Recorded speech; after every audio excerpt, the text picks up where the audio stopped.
Hello guys, this is your friend and we are back with a new fanfic. Which is what if Naruto was sent to the world of Britannia Part 1 Harem. And if you enjoy this fanfic then please press the like button and subscribe to my channel for more fanfic like this. And now let's start the fanfic. I don't own anything. A male figure with blonde hair who was 6 feet tall and had a body built like an athlete opened his eyes and blinked a couple of moments as his eyes took in the night sky from a hill he was standing on that overlooked a huge city. The figure looked up at the sky and said, "Another mission, huh?" A female voice behind him said, "Yes." The male turned to where the female voice came from and saw a red fox sitting on the ground and said, "Sometimes I hate being Shinigami's bitch. So where are we, Q?" The fox now named Q said, "We are currently in a world where instead of the Americans fighting back against the British to declare their independence they embrace the British way of life creating the Holy Britannian Empire which is a monarchy dictatorship that is currently trying to take over the world. This is Area 11, formerly known as Japan before it was taken over." The blonde sighed and said, "It's always a never-ending cycle of violence," as he shook his head and asked, "So did he give us any info on why we are here?" Q's eyes began to glow and a holographic image appeared showing a picture of a girl with sandy brown hair and blue eyes and Q said, "This is our client. Nunnally Lamperouge, formerly Princess Nunnally v Britannia, current age 14. When she was 16 she completed the requirement for the paper crane wish and made one." The blonde raised an eyebrow and said, "Well, this is going to be interesting. The big boys only look at those if it was a noble reason. Where do we meet our client?" The image changed and file appeared and the blonde began to read and said, "Oh. K. Any restrictions, Q?" Q said, "Actually, this time Shinigami actually giving us a little more freedom. This world has a form of immortality in it so he's going to let us stay in this world until we die of old age or are killed providing we don't try and gain the immortality for ourselves. Other than that he's giving us his full blessing to do whatever the hell we want to as long as we complete our mission Naruto." Naruto Uzumaki Namikaze leaned back and stretched as a smirk appeared and said in a sickening sweet voice, "Really? We've been his bitch for years now and my body's still only 17 years old. This time he's letting me actually die of old age." Q said, "Laugh it up, Kit. At least you have a real body. He stuck my soul in this thing and made me your personal servant." Naruto smirked and said, "Ah, quit being a baby Q and I'll make sure that you get to have some fun. Now come on. We need to get some money if we are to survive here then meet our client. Luckily Lady Luck loves pissing Shinigami off by making me lucky, usually." Q snickered and thought, only you could call closing a casino in every dimension or world usually. 6 weeks later, Nunnally Lampero was asleep in her bed when she stiffened and sat up slowly and said, "Who's there?" A male voice said, "A servant who has come to help you, your majesty." Nunnally was scared and said, "Who are you?" in a scared tone. The male said, "My hand is on the edge of your bed to your right. I'm told you are able to tell if a person is lying by touching them. I want you to take my hand so you know that what I tell you is the truth, your majesty." Nunnally bit her lip but slowly moved her hand from her covers to the right side of her bed and felt a moment before feeling a hand and the voice said, "My name is Naruto and I have been sent here to help you, Lady Nunnally." Nunnally thought, he's telling the truth, and said, "Who sent you and how are you supposed to help me?" Naruto said, "You may not believe me but I am a servant of the gods and I was sent here because in 2 years you will have made 1,000 paper cranes and made a wish that was noble enough to catch the gods' attention. What that wish is I don't know. They sent me and my companion Q who is a very special fox who is sitting on the floor here to help you complete your wish. In order for me to help fulfill your wish I will need to give you your memories for the next 2 years with a gift the gods gave me for these type of things. May I restore your memories so you may know what it is that you wished for and then tell me so I may fulfill your wish." Nunnally thought, I can't detect any lie, either he is able to trick me or he's telling the truth, and said, "Tell me a lie." Naruto said, "I'm here to hurt you." Nunnally smiled and said, "You just lied, but you were telling the truth about why you are here.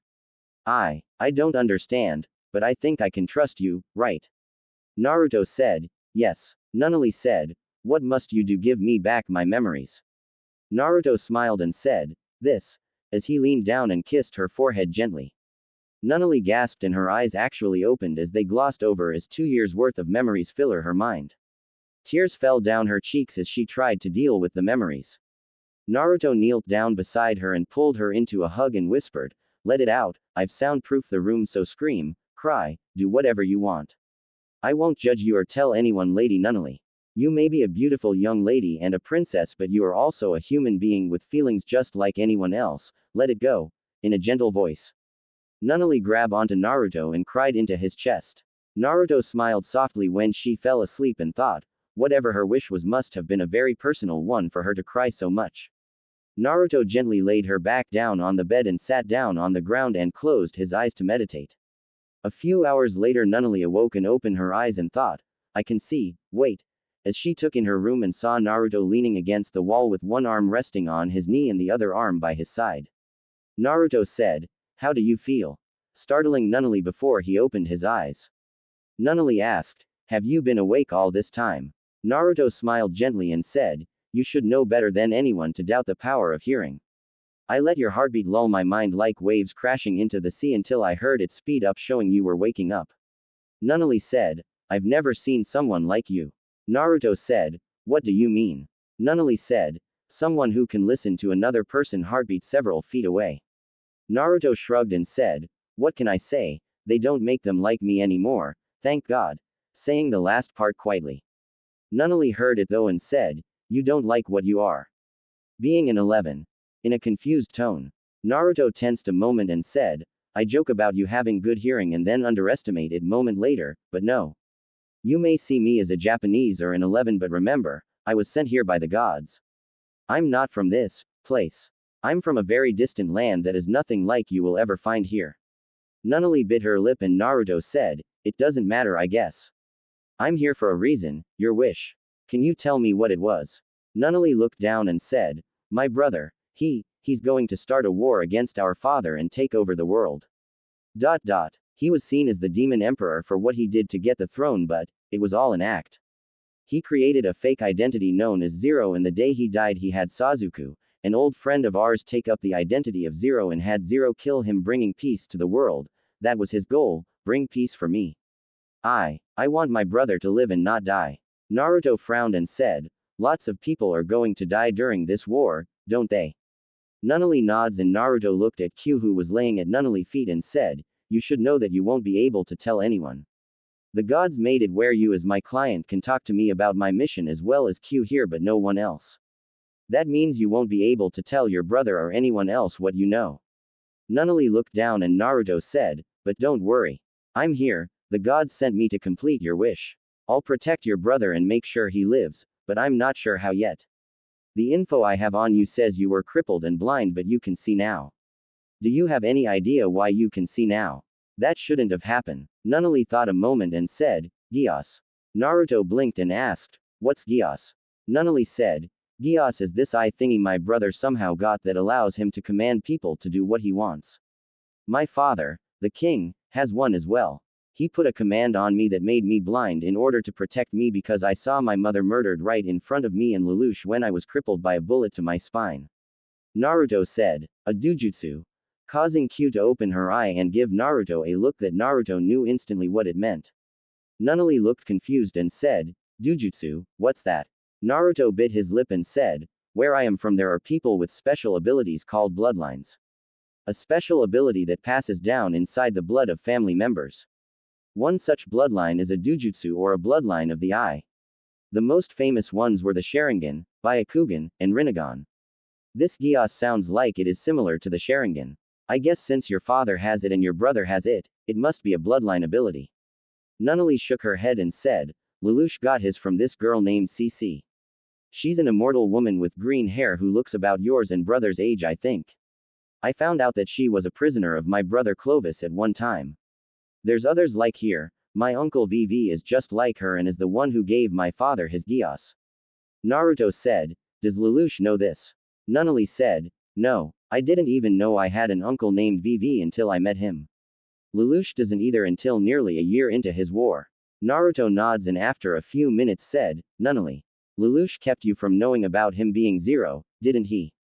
Nunnally said, yes. Naruto said, thought so. Your brother hates the rest of your family, doesn't he? Nunnally was quite a moment and said, everyone but Euphemia, our half-sister, but she tried to make a compromise to end the war. Lelouch accidentally used the Gios on her when he was joking with her after she found out who he was, His Gios made her kill people and he was forced to kill her to stop her. The rest of our family, though he does hate her, see only as an obstacle. Naruto said, so that was a mistake he regretted during his war. Did he have any others? Nunnally said, you're not going to stop him from going to war. Naruto said, truthfully, I don't know if I can. People don't just turn around and start a war big enough to become emperor of an empire the size of Britannia while keeping his actions a secret from you without lots of planning or one really bad day. Nunnally got a confused look on her face and said, a really bad day could cause that. Naruto said, well, a friend of mine saw his entire family murdered by his older brother when he was a child and he basically took on the world once in a path of revenge against his brother. When someone has everything taken from them in a single moment, it can cause them to do desperate things. Nunnally looked down and said, like how some 11s fight against Britannia control. Naruto said, from what little I have learned about the situation since I arrived here, yes, and almost nothing will stop that. Nunnally said, I see. As she closed her eyes. Naruto said, did your brother have any other regrets during the war you know of? A friend dying, killing an innocent by mistake, a battle he lost. A mistake he made, anything. Nunnally looked confused and said, how will that help save my brother's life? Naruto said, if your brother was willing to die and leave you after he fought so hard to protect you, then he must have felt guilty about something. Maybe it was just his sister Euphemia death. If that was it, then me saving her life will spare your brother his guilt, but if there was something else, then I need to try and stop that from happening. Nunnally looked down at her sheet a moment and said, Narita. The Black Knights, that was Zero's army. The Black Knights caused a landslide to take out Cornelia's forces, but the landslide also took out the towns below the mountain. Lots of civilians were killed, including Shirley's dad. Naruto looked confused and said, Shirley, is she important to your brother? Nunnally said, Shirley has a crush on Ni-san, but I don't know if he returns those feelings. Shirley was killed during the war. Naruto said, I know how that feels. Anything else you can think of? Nunnally said, the Black Rebellion. Naruto looked confused again and asked, what is this Black Rebellion?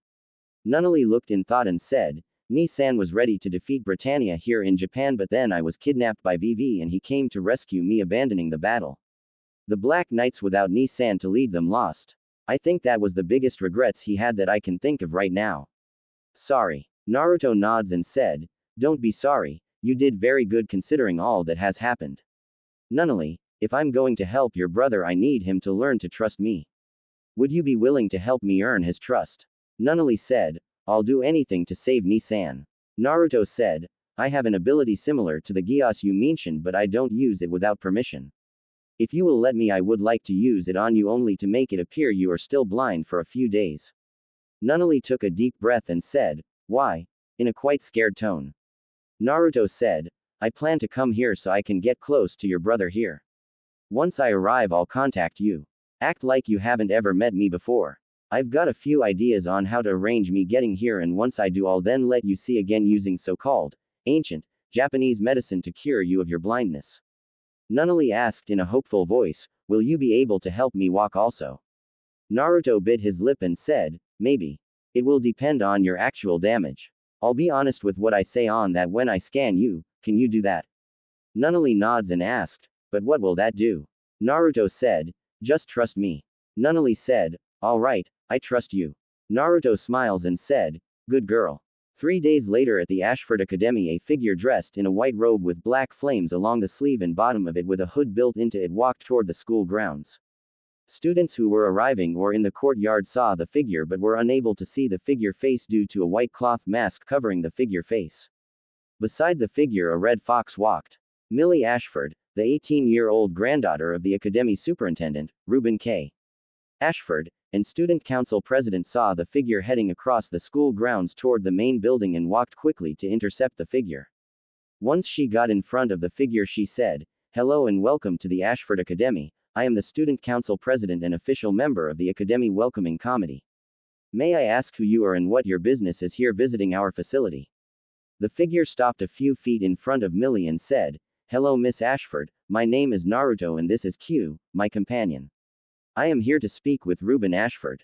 I have an 8 a.m. appointment. Can you direct me to his office? Millie blinked and said, of course, forgive me, I was unaware that grandfather had an appointment this morning. Please follow me. I'll take you there myself. As she began to lead Q and the figure into the building. In the courtyard, students were speaking about what they just saw and heard. Millie kept glancing back at Naruto and the fox as they walked through the halls of the academy. Soon they came to a door that had the word administration on it, and Millie knocked on the door. A few moments later, there was a male voice on the other side said, "Enter." Millie opened the door to the office and said, "Grandfather, it's me. We have a visitor here to see you." An elderly-looking man was sitting behind the desk of the office and looked toward Millie, who was speaking and had moved into the room and to the side of the room while Q and Naruto entered the room. The elder male said, "Hello, my name is Reuben Ashford, superintendent of this facility. How may I help you, sir?" Naruto said, "My name is Naruto. I scheduled an 8 a.m. appointment today with you earlier this week." Reuben said, "Ah yes, I remember you had wanted to speak with me about some business." Naruto said, "Yes, but before we get into that, can I ask a question?" Reuben said, "Sure." Naruto asked, "Do you personally have anything against 11s?" Reuben blinked and said, "No, I don't. Why?" Naruto reached up and removed his cloaked hood and said, "Because I am an 11. I did not want to discuss a business opportunity with someone who would hate me for something I had no control over." Reuben said, "Is that why you wear that mask?" Naruto said, "One of the men who trained me when I was younger wore a mask like this to hide his face because he only showed his face to his lovers and family. I honor his memory by carrying on his family tradition. I only show my face to those I consider family or lovers." Reuben said, "I see. So what is this business opportunity you spoke about?" Naruto said, "I've been researching for some time to make sure I could give you the best presentation and have paid a few less savory individuals to gather info for me, so if I offend you about something I say, I am sorry in advance. I guess I can start off with knowing I am aware of your family's history with Lady Marianne when your family created her Ganymede. I am also aware that after her assassination your family lost a lot of favor in the empire, so much so that it would not be wrong to image Miss Ashford here will be asked to enter a political marriage in the near future." Reuben's face was neutral while Millie frowned, and Naruto said, "Which is why I have a proposition that will allow you to regain both status in the empire but also wealth that will make it where you won't have to request Miss Ashford to marry someone she doesn't love. Q, if you would." To the shock of Reuben and Millie, Q's eyes glowed and several holographic images appeared. Naruto pointed to one and said, "This is the AH-7. An artificial heart that was created by my godmother before the war. She only had time to make one prototype of this model before her death, which is inside of me as we speak," causing Reuben and Millie to go wide-eyed. Naruto said, "I have all the files on it that she had on it as well as the designs. It is a replacement heart that does not have to be matched by blood type or worry about rejection. No one is aware of these designs as my godmother was creating it herself in order to save my life. This is the first item on the block in this deal." Naruto walked over to the next item and said, "These plans are for limb replacements. Anything on the arm from the shoulder down can be replaced with these plans, and anything from the knee down can be replaced with these plans." Q here was actually the prototype these plans were designed off of, but it's quite easy to modify them for human use. This will be a big item of interest for the military for soldiers who can't fight any longer due to lost limbs. Reuben said, "And where did these plans come from?" Naruto said, "My godmother also. She was very vain in her youth and spent her entire life working on ways to extend life by working on how to replace items. The next item is an eye replacement also created by her." Millie asked, "If your godmother was able to come up with all of these items and they work, how come she never produced them?" Naruto said, "Because her ultimate goal was to create a body that she would be able to live forever in. A crazy idea, but one I am thankful for because it has saved my life for over 10 years now." Reuben said, "What is the next item?" Naruto said, "The next item is one I have been working on for 2 reasons. I want to see my godmother's dream completed on a broader scale by giving people with disabilities a better life. The second reason is because of a young lady I discovered you have here." Both Reuben and Millie tensed, and Reuben asked, "What do you mean?" Naruto said, "I'm not going to lie. I've seen her brother in the gambling halls and recognized him from a picture of him and his sister with their mother when I was researching on how to impress you. I've also had her medical files stolen so I could work on giving her back the ability to walk. I've already figured out how to return her sight without surgery and can do that at any time, and I have figured out a way to give her the ability to walk temporarily so she can strengthen her legs, muscles and bones enough so that if and when my research is complete she will be healthy and ready enough to have the procedure that will allow her to walk again. Ruben frowned and said, "Have you told anyone what you discovered?" Naruto said, "No, and I don't plan to even if you reject my offer. I only ask that you keep an eye for me in the future so that when I do complete my work you can give that girl back at least part of what was taken from her. She lost her childhood and is being sheltered as a teen. If I can complete my research then at least I can give her the ability when she becomes a woman to become a mother without dying." Ruben said, "Why do you care about what happens to her?" Naruto said, "Who's more of a monster, a man who causes pain and suffering, or a man who has the power to stop it and does nothing?"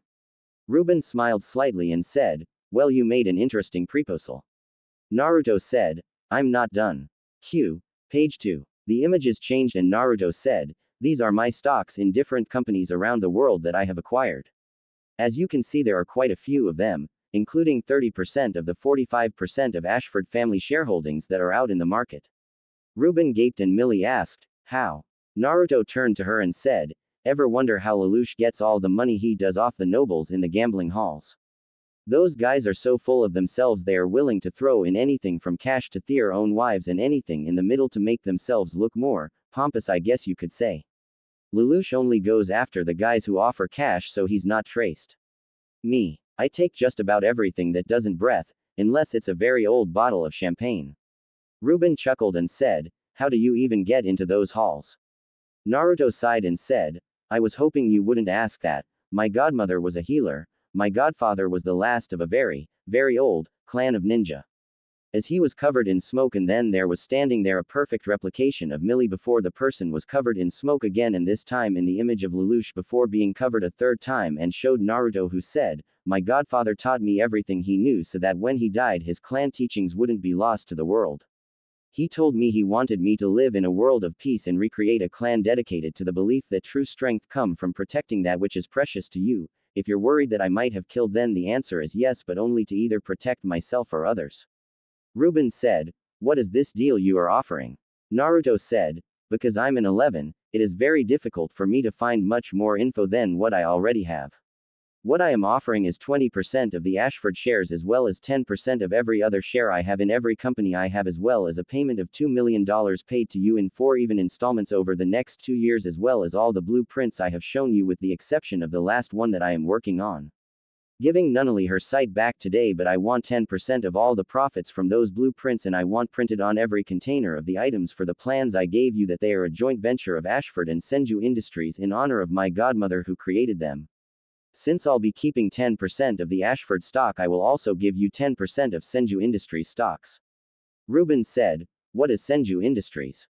Naruto said, "Right now it is several smaller companies. I created Toad Printings and." Millie's eyes widened and said, "You created that?" Ruben looked confused and said, "You've heard of it, Millie."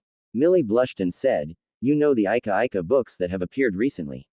Ruben said, "Yes." Millie said, "Those are produced by Toad Printing."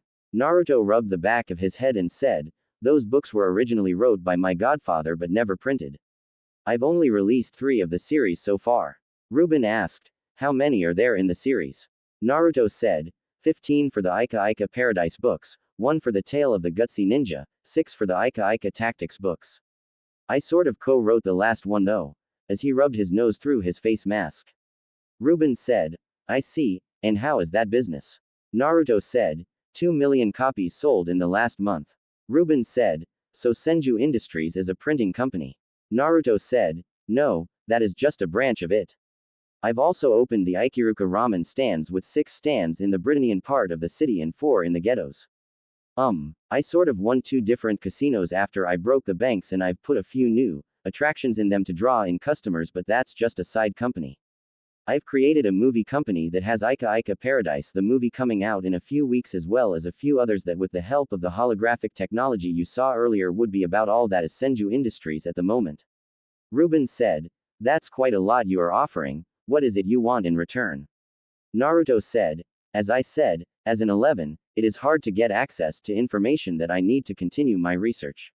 What I want is to become a student here for the next 2 years where I will graduate from here, and when I do then Senju and Ashford stay business partners in the future. Ruben said, that's all. Naruto said, no. Miss Ashford gets to choose who she marries. No one is allowed to force her to marry anyone she doesn't want to. That's my final request. Millie was shocked and said, why are you wanting that for me? Naruto looked at her and said, my mother was forced to move from her home for political reason when she was a little girl.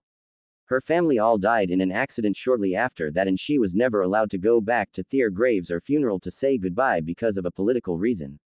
The guilt from that caused her to try and kill herself once because she felt ashamed of herself. The injuries she caused in that attempt, years later, was the actual cause of her death when she gave birth to me. Because of that, I see political marriages as a death sentence, and I try to save anyone from them if I can, if the two are not in love with each other. What good is living if you are dead inside? Millie blushed and looked away, and Ruben smirked behind his hand and said, I have a condition. Naruto turned back to him and asked, and that is? Ruben said, while here you must join the student council and you must live here as well. Naruto frowned and said, I have free travel rights to come and go as I please since I have business responsibilities also. Ruben said, agreed. Naruto said, and I know what you're thinking. It's her choice, but you should know that like my mask, I have certain quirks that I will do to honor my friends and family who are all dead now. One of which is I plan to have a harem which is legal in the Britannian Empire to make sure my godfather's request is fulfilled. Ruben said, understood, welcome to Ashford. Millie said, you're not saying what I think you were, are you? As she looked at Naruto and Ruben. Naruto said, your grandfather hoping that by me being on the council and you president that our time together will cause an attraction. I was born at night, but it wasn't last night. Millie frowned and Ruben said, I have no idea what you are talking about, in an innocent tone that was not believed by either Millie or Naruto. Naruto said, not that I don't trust you, but would you sign this? As he pulled out a scroll. Ruben said, what is this? Naruto said, a business contract that protects myself, my investment, as well as yourself.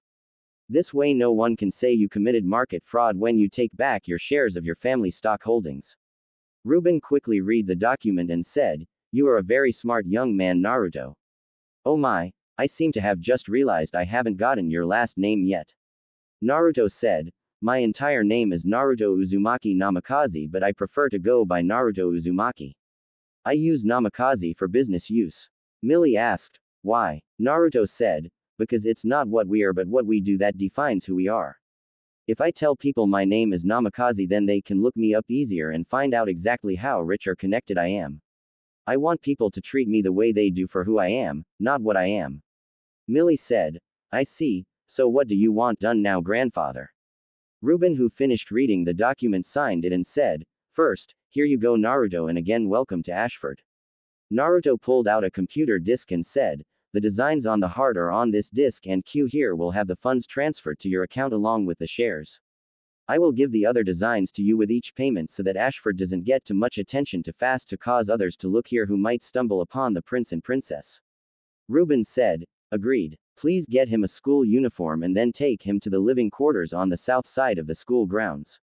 I'll contact Lelouch and tell him that a business partner I have has some new medical procedures that could help Nunnally see again as well as maybe walk again.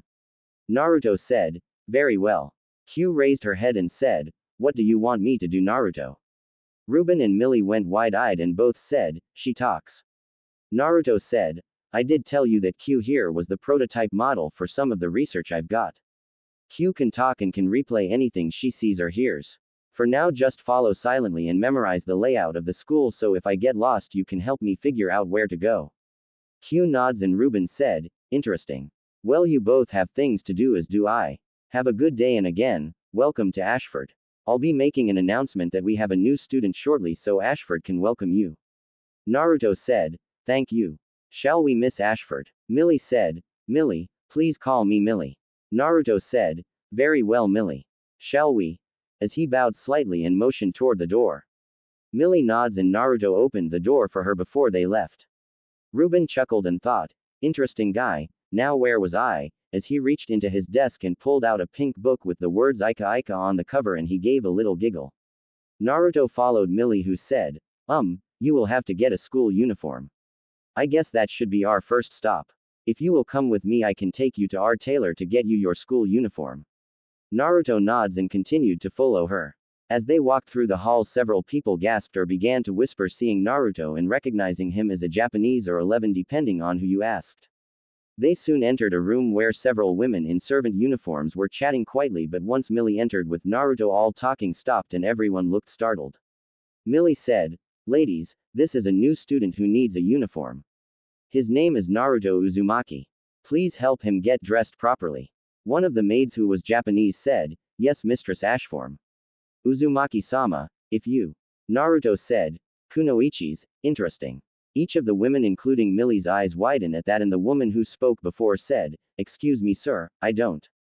Naruto disappeared and appeared behind her with his back to her and said, "Shinobi," facing each of the women except the one at his back and Millie. The next moment Naruto appeared back where he was before and said, "My respect for your family has been raised, Miss Ashford. I had thought that I was one of the last people in the world with ninja training." Millie asked, "What the? How did you do that? I know you said you were trained by a ninja, but how?" In a shocked voice. Naruto said, "My godfather, I told you, was a ninja, but I didn't tell you my godmother was as well. Both my parents were orphans after my mother family died in an accident, and my father didn't know who his family was. My grandfather took both in as a caretaker. He was also a ninja who trained my godparents. My father was trained under my godfather while my mother under my godmother. My mother passed away giving birth to me while my father died in a terrorist attack, saving a newborn child life. I was raised by my grandfather after their deaths. After his death, my godparents, who had secretly been training me in both their arts, not only as a ninja but also in medical field and another field I rather not go into. They took me in as a full-time disciple until they died in the early days of the war. My godmother died when a soldier she was treating used an explosive device to kill her, himself, and everyone else at the field hospital she was working at. My godfather died shortly after that. The doctors said it was old age, but I know it was a broken heart. He loved my godmother greatly." Naruto shifted his eyes from one lady to the next and said, "Samurai care about personal honor, ninja care about the honor of their master. Be it a person, a place, or an organization, you're willing to do what you must, even acts of dishonor, in order to protect the honor of your master. You know this, right, Miss Ashford?" As he glanced at her with cold, hardened eyes. Millie nods her head quickly, and Naruto said, "Do you know why I have revealed any of this to you or the kunoichi here?" Millie shook her head no, and Naruto said, "You are their master and they would do anything you tell them to do. While I was trying to get as much info as I could to help make a case to you grandfather so I could come here, I met Nunnally." Millie's eyes widened and Naruto said, "Didn't you ever wonder how I was so sure that I can give her back her sight without ever meeting her?" Millie frowned and said, "Now that you mention it, I do." "How did you meet her?" Naruto said, There actually came here once to see if you still had that frame, because I was thinking about offering a few ideas I had for nightmare frames if my initial offer wasn't approved of that would work with your family's frame." Q found Nunnally, who was kind to her, and she revealed she could talk. Q asked about her condition and Nunnally told her, and after making another trip back here arranged a secret meeting between us while her brother was away, with me coming in through the secret tunnels her brother uses to leave. Millie gaped and said, "Nunnally, those are secret for a reason." Naruto said, "Don't be hard on her. She is an innocent little girl. Besides, those tunnels are on the school blueprints in the city archives, so they're not as secret as you might like to hope. Anyways, Nunnally asked me if I would be willing to help her keep an eye on her brother because she afraid he's going to get in trouble, so I have some contacts I have watching out for him when he leaves." Each of the ladies' eyes widened and Millie said, "Lelouch, is he in trouble?" Naruto said, "None at the moment, but I got the feeling the secret he's alive won't be a secret for much longer.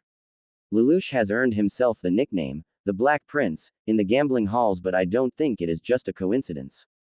My gut is telling me there is more going on than anyone knows. I think whoever the mastermind was behind their mother's assassination knows Lelouch is alive and lives in these lands but does not know where. Nunnally seems to think so too, and she's afraid someone's going to set a trap for him. One that will give him his greatest desire, revenge. I have no proof of this, but I do trust my gut. Now the question is, what will you do? Will you tell what I just told you so Lelouch does feels guilty for worrying his sister, or keep what you have learned about me a secret, Miss Ashford, and will you order your kunoichi to as well?" Millie took a deep breath and said, "Is there a danger to this school?" Naruto snorts and said, Don't be naive, Miss Ashford. The world will always be at war.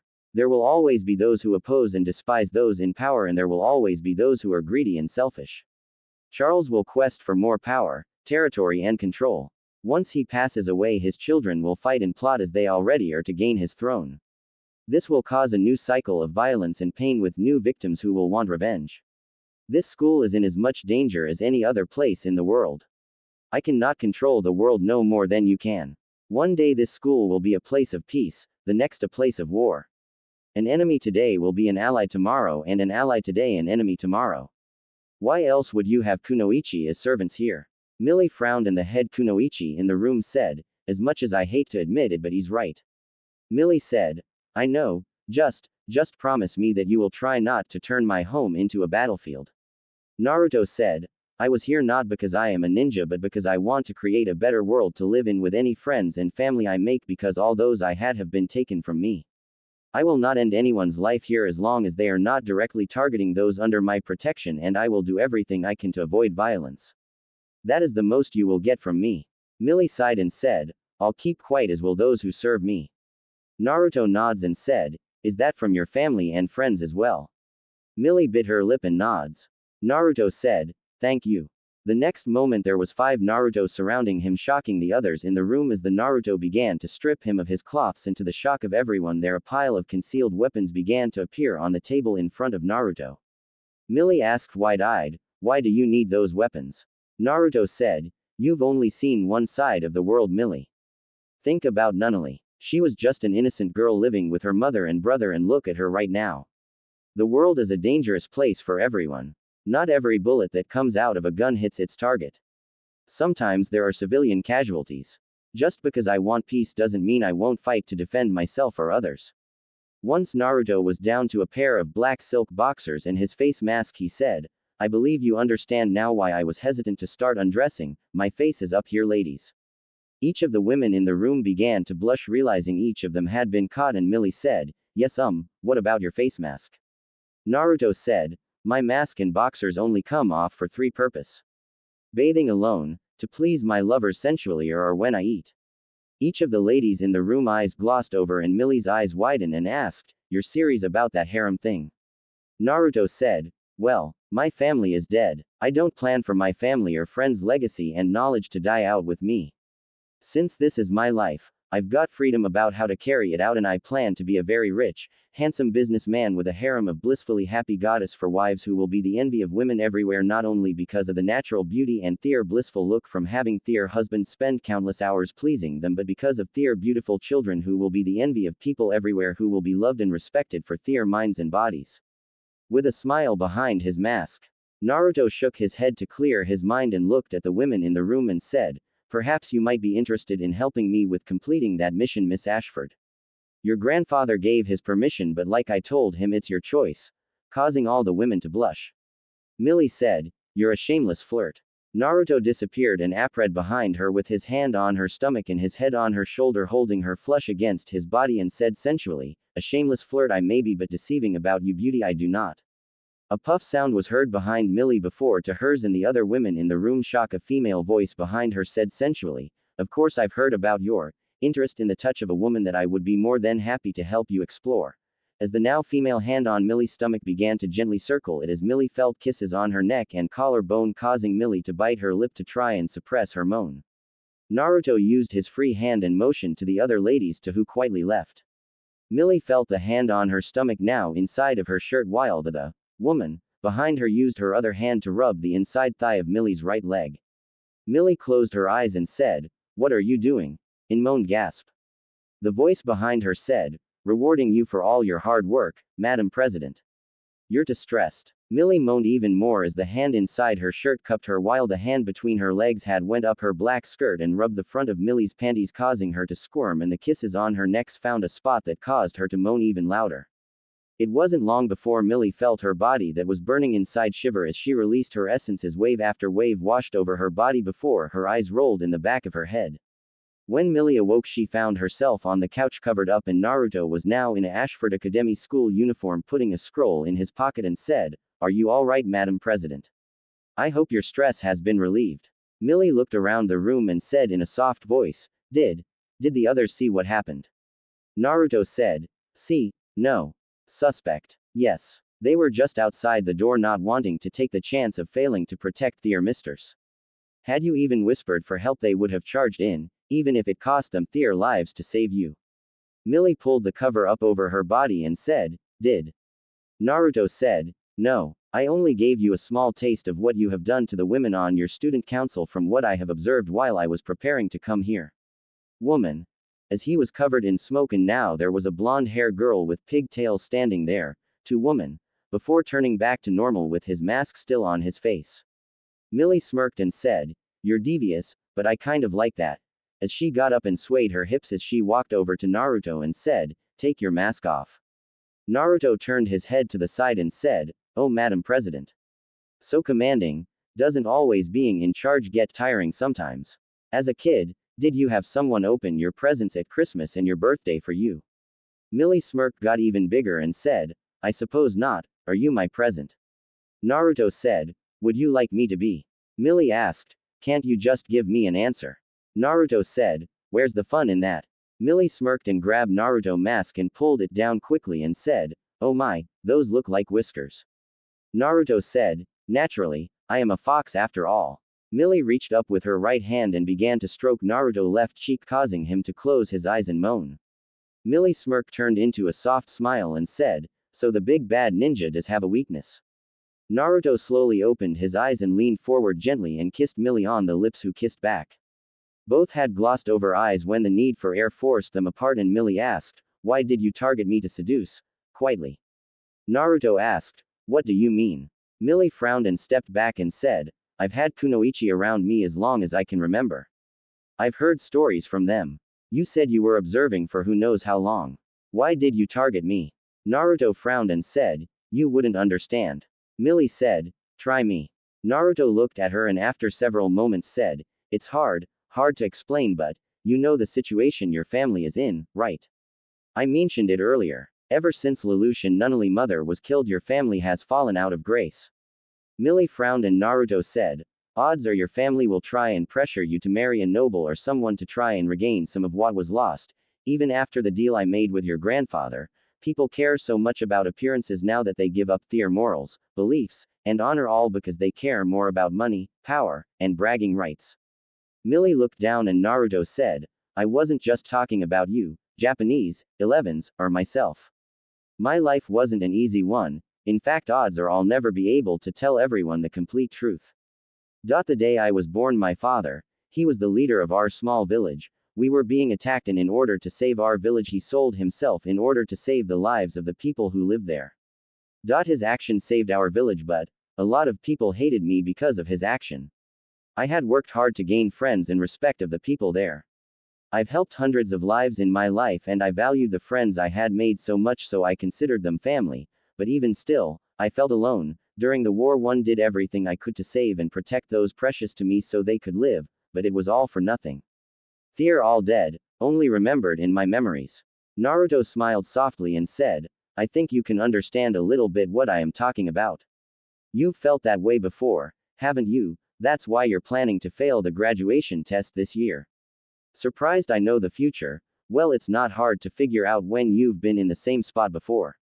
You already knew before today there's a chance you will be forced into a political marriage, basically selling yourself like a slave to a master in order to help your family and friends here.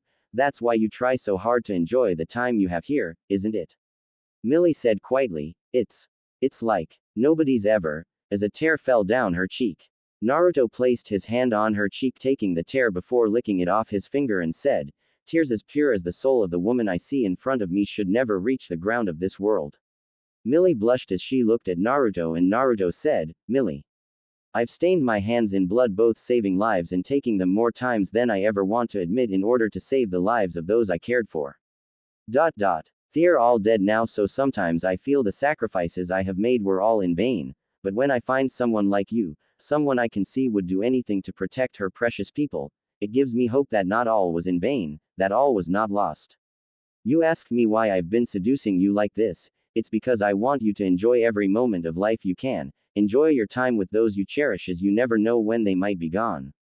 As we speak your family status has been raised. Millie blinked and asked, "What do you mean?"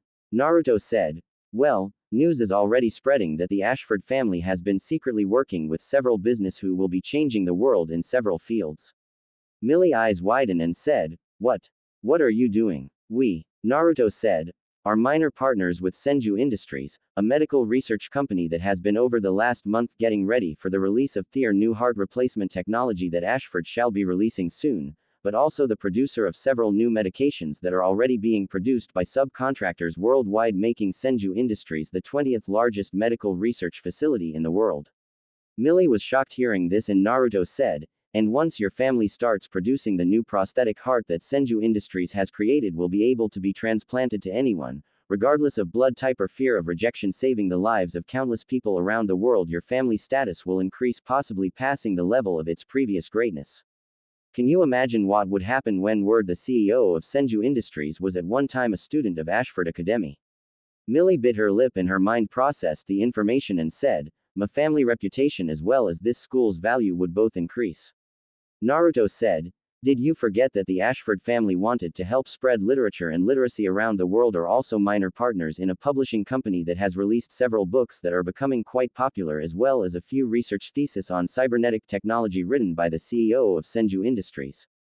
That should also help Ashford reputation by showing your family are working on trying to help advance technology that could be moved into other areas, including military applications." Millie said, That would cause people to want to start sending more students here for education, as well as catching the attention of investors and businessmen, bringing our family past our former standing. You've." Naruto smiled and said, "This will not only help make you and your grandfather look good in the eyes of your family, but also help cover up why you will fail the final test this year." The next moment Naruto found himself on the ground with Millie's lips against his and her sitting on top of him while hugging him so tight there was no air in his lunges. When she broke the kiss, Naruto gasped for breath and said, "Oh, I see stars." Millie said, "You don't know how much what you have done means to me, Naruto." Naruto placed his finger to her lips and said, "Don't." Millie looked confused and Naruto said, "I'm an L." Naruto found Millie's finger on his lips and she said, "I don't care. It's not what you are but what you do that defines who you are. You are the most." Naruto closed the distance between them and captured her lips while sitting them both up and snaking his hands behind her back. When he pulled back he said, "Don't forget though the other reason why I am here, Millie. I'm a healer and killer. I agreed to fulfill a wish of a young lady to protect her brother, hopefully without him knowing until I'm ready. If things go bad I may have to take him away to someplace safe and never see you again. For me, each day may be my last and I live it as best as I can, and I know my teasing you was wrong, especially when it got us into this position." Millie frowned and said, "Then why have you done so much for me?" Naruto said, "Because even if this is my last day, if I die knowing that I made a difference in one person's life for the better, then I can die with a smile on my face and peace in my heart. Silent and without a trace is what it is supposed to be like for ninja, for me. I want to go out the way I came into this world, kicking and screaming, kicking, taking names, raising hell while being but." Millie blinked before covering her mouth and snickered into her hand and said, "Oh my god, I can't believe you said it like that. When you think of all the double meanings to that statement, it's." Naruto smirked and said, "I know." Millie said, "You have amazing blue eyes. It's hard to believe that you're Japanese." Naruto said, "My mother had red hair and green eyes while my father had blonde hair and blue eyes. Don't ask me where the hell they got that from because I sure don't know."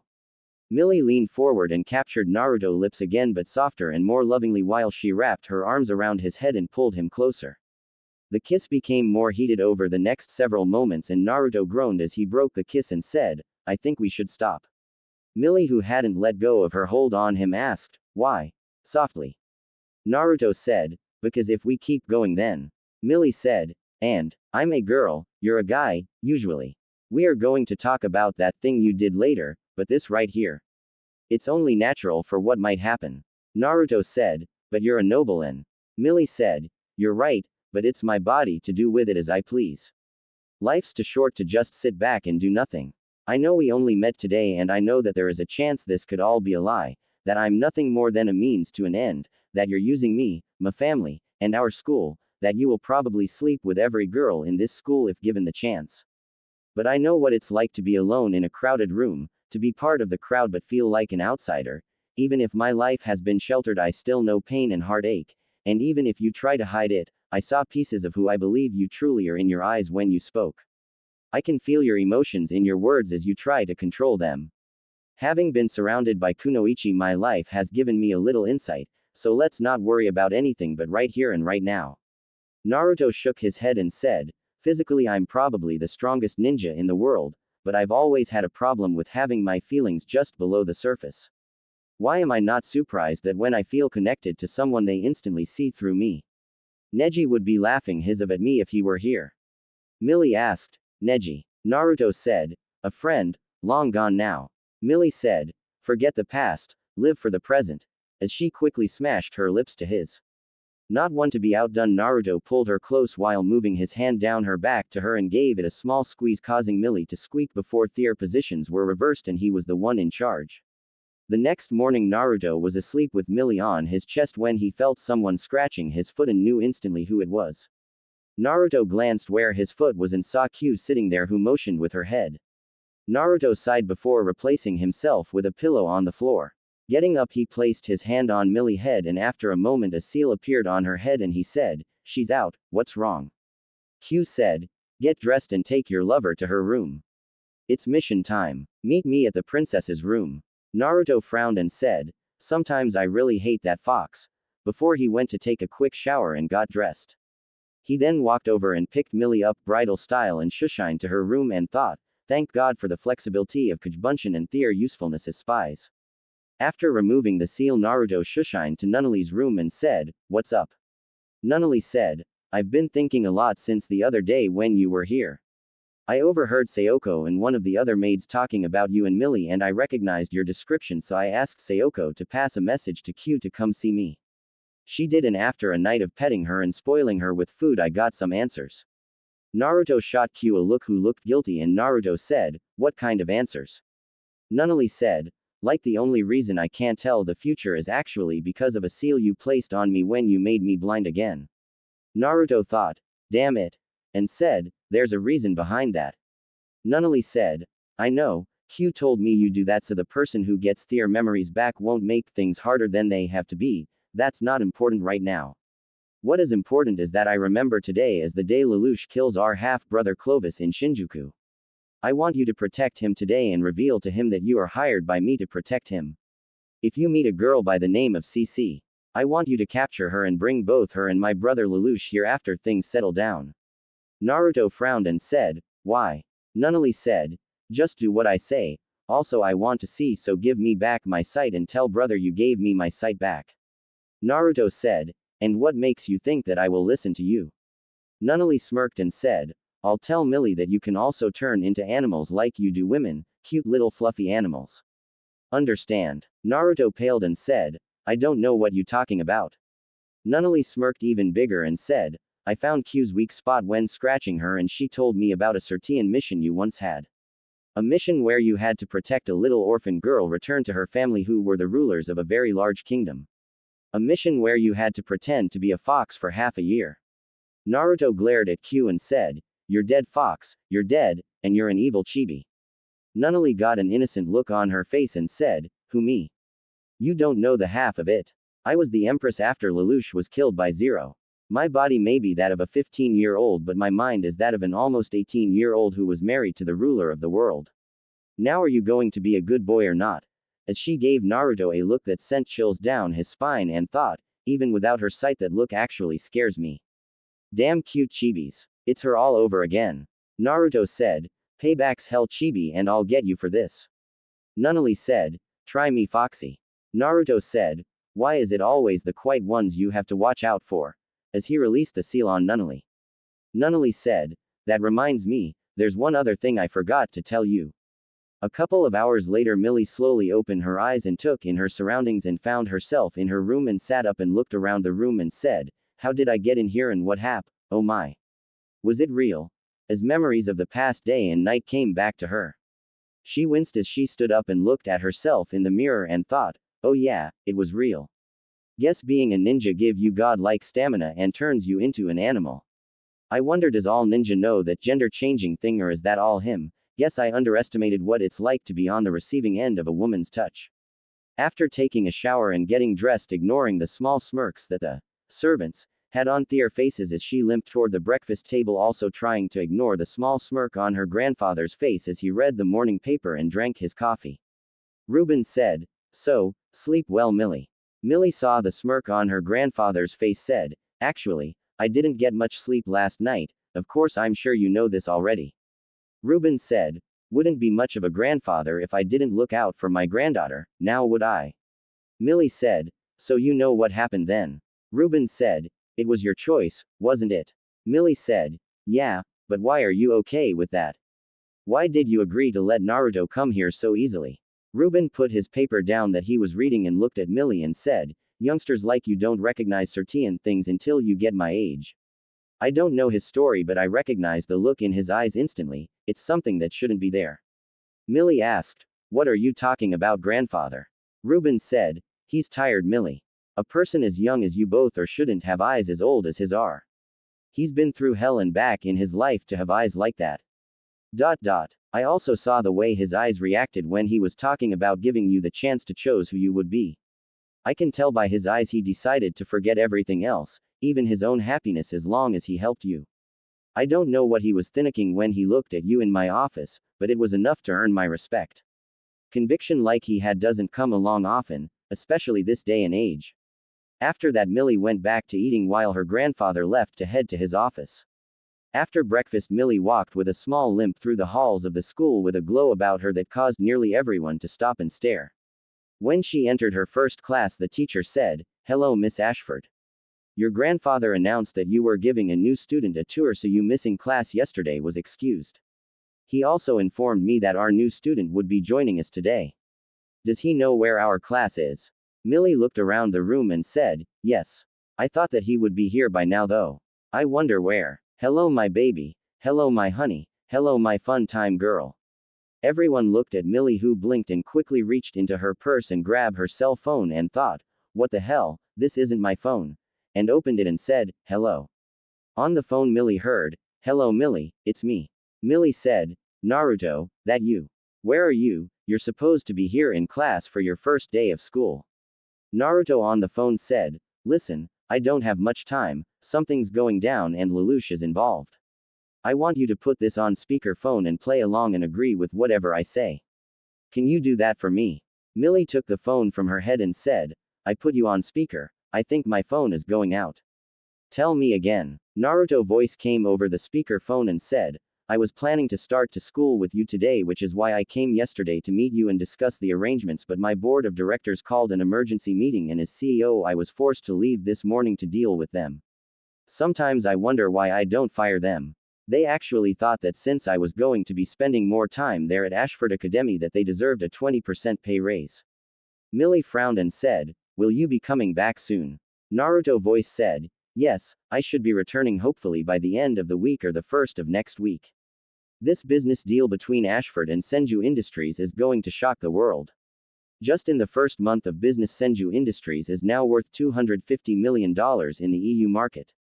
I've even received a request from Prince Schneizel to send a representative to speak with him about selling my products to Britannia. Can you imagine it if he were to make me a noble?"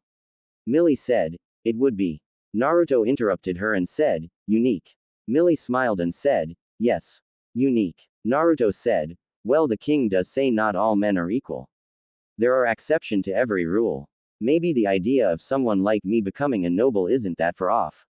Millie said, "Maybe. My class is getting ready to start soon and I should probably be going, Naruto."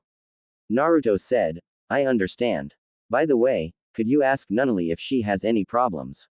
I gave her the treatment this morning before I left and her sight has been returned and I had hoped to be around to observe her progress throughout the day, but I was sadly called away." Millie smiled and said, "So everything went all right with her treatment then?" Naruto said, "It appears to have been a complete success. Sadly, her brother had left before I could meet him. By the way, I want to say I had a lovely evening getting to know you and I look forward to getting to know the students at Ashford and see more of the facility. I might be willing to have one of my scientists come and talk about advanced cybernetic robotics in the near future." Also, all business transactions that we agreed on have been completed successfully as of 8 a.m. this morning, including my enrollment fee. I'll probably be watching the students though for possibly job offers in the future. If one or more of them impress me enough, I'll offer them a position in my company, especially that Nina girl you mention. Nina blinked and looked at Millie, and Millie said, I don't remember what all I told you about her. Could you remind me? Naruto voice said, you told me she was very bright and dedicated to her research and has a good heart and cares for others and a few other things I rather not go into over the phone. But you also told me she has a slight fear of non-Britannians. Senju Industries is a medical technology development company. I told you it was built in dedication to my godmother, who was a medical researcher and doctor. She spent her life dedicated to helping save lives. Our products will be sold worldwide, Britannian, EU, numbers, everyone. It's one of the things I don't agree with the king about. Everyone may not be equal in skills, power, strength, wealth, and stature.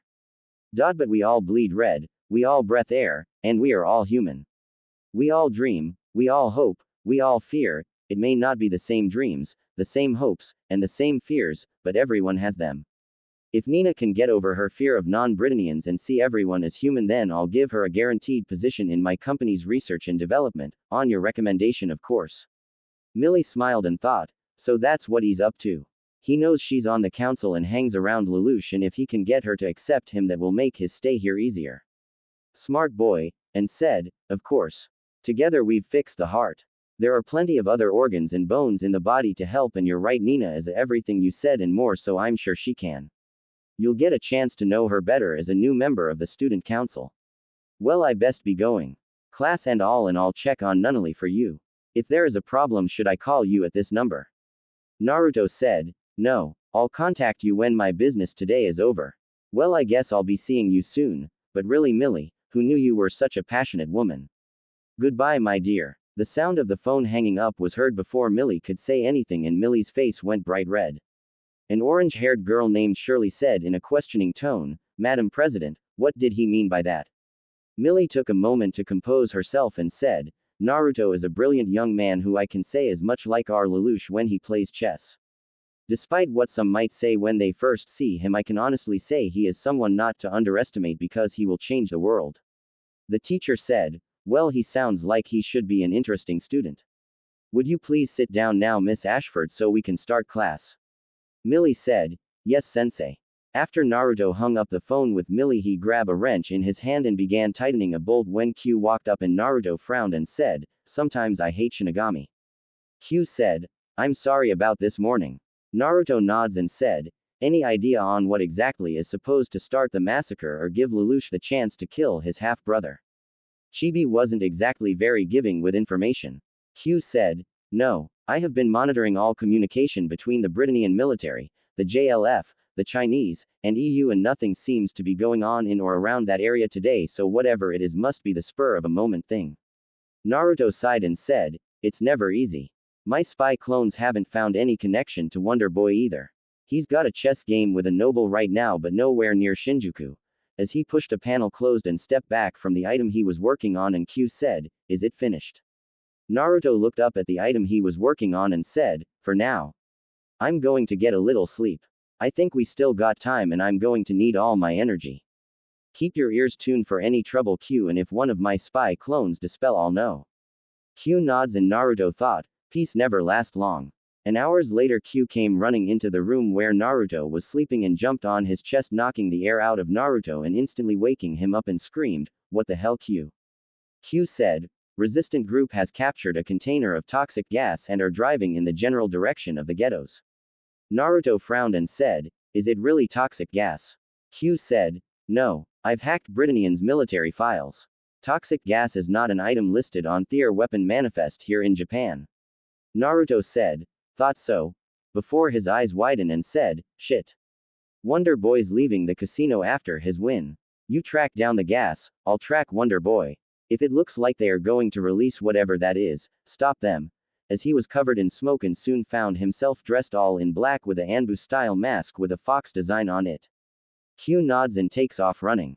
Naruto walked to where the item he was working on before and placed his hand on it, and the item disappeared into a seal on his hand, and Naruto said, it's showtime, as he disappeared in a swirl of leaves. 30 minutes later, Naruto had just found Lelouch riding down the road in a sidecar connected to a motorcycle when a semi-truck got behind them and suddenly swerved off onto a service ramp into a sand pit. The motorcycle stopped and the guy driving the motorcycle said, "Is that our fault?" Lelouch got out of the sidecar and walked to the side of the road and said, "What the?" as green energy flew into the air a moment above the truck. Naruto narrowed his eyes and thought, "That's what I want to know. That's not normal." As Lelouch ran toward the truck while civilians looked at the crash site and Naruto thought, "Idiots, the world's full of them, and he's a noble idiot. Going to try and help them after they nearly ran him and his friend over. Damn, he's truly the wonder boy like I was when I first started. A complete klutz." As he watched Lelouch fall into the back of the truck when it suddenly backed up and took off. Before Naruto could move, Q landed beside him and said, "That's the truck with the gas." Naruto said, "Great, that's the truck with Wonder Boy in the back of it also." Both Naruto and Q said at the same time. Both began to follow the truck quickly as he could. Naruto saw several aircraft begin shooting at the truck. Naruto began to make hand signs when a rust-colored nightmare come out the back of the truck and attacked the aircrafts. Naruto stopped making hand signs and continued to chase the truck when he saw a purplish nightmare Sutherland fall off a armor carrier toward the ground and attack the rust-color nightmare. Frowning, Naruto said, "Q, follow the truck." Q said, "But," Naruto said, "they're in the middle of the city. Too many civilians are going to get killed if they keep fighting. Go." Q nods and took off after the truck and Naruto placed his hand on the ground and a huge puff of smoke covered the ground. Both the rust-color nightmare and the Sutherland both stopped fighting when the smoke covered the area. The next moment a green energy saber came flying out of the smoke, slicing the Sutherland's legs off. When the mist cleared, everyone who saw the frame that was standing there saw a solid black frame that had a pair of black metal wings on its back, with the right wing covering the front shoulder while the left wing was thrown back so the arm on the left side could hold the energy saber. Think Gundam Death Scythe from Gundam Wing, except the wings on the back are from the advanced form of Wing Zero with black wings instead of white. The beam saber is from Wing Zero also. Over the radio inside his, Naruto heard a male voice scream, "Who the hell are you and what is that? How dare you attack the Britannian Empire, you?" Naruto said, "Shut up, Brit. You're endangering the lives of civilians. Red, get that bucket of bolts out of here and guard that truck. I don't want civilian casualties if that truck explodes and releases the toxic gas inside it." A female voice came over the radio and said, "Who are you?" Naruto frowned a moment and said, "Call me Cage. Now go. This guy can't follow you anymore." As a mist quickly covered his nightmare, and when the mist cleared again, the nightmare was gone, to the shock of everyone.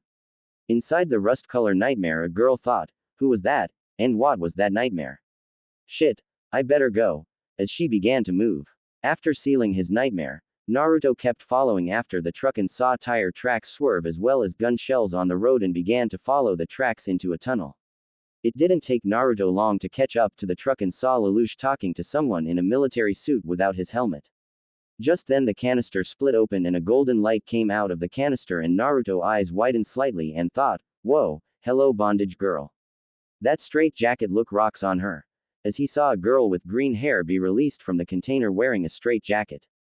Naruto watched as Lelouch and the now identified Suzaku remove the girl from the canister and set her on the ground. Naruto heard whispering between the two boys, but before he could make out what was said, several spotlights lighted up the area and Naruto tensed as he saw the several more soldiers arrive and thought, "Not good. What an," he even called his own soldier a monkey, "damn hole," ordering him to kill Lelouch. "Bet the Tem got his position by bribing someone. Good kid, you show your honor is still there even if you do work for Britannia." Out of the corner of his eye, Naruto saw Q grab the guy in the driver's seat of the truck. During that moment of distraction, Naruto heard a gunshot and saw Suzaku fall to the ground, having been shot in the back by the commander. Naruto slipped a kunai into his hand with an exploding tag on it and threw it at the roof above the soldier. When it hit the roof, the tag exploded, causing the roof to cave in on top of the soldiers. Naruto quickly appeared next to Suzaku and Lelouch was startled when he saw Naruto and said, "Who are you?" Naruto, who was checking Suzaku, said, "He's still alive but needs medical treatment."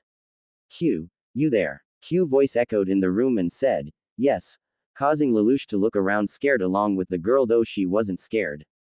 Naruto said, "Good, get this guy to the closest medical center. I'll get these two out of here." As he turned and said, "Both of you, follow me if you want to live." We got to get out of here before more soldiers come. Lelouch said, who are you and why are you here? Naruto said, I'm here because Nunnally been worried about you and hired me to guard your highness.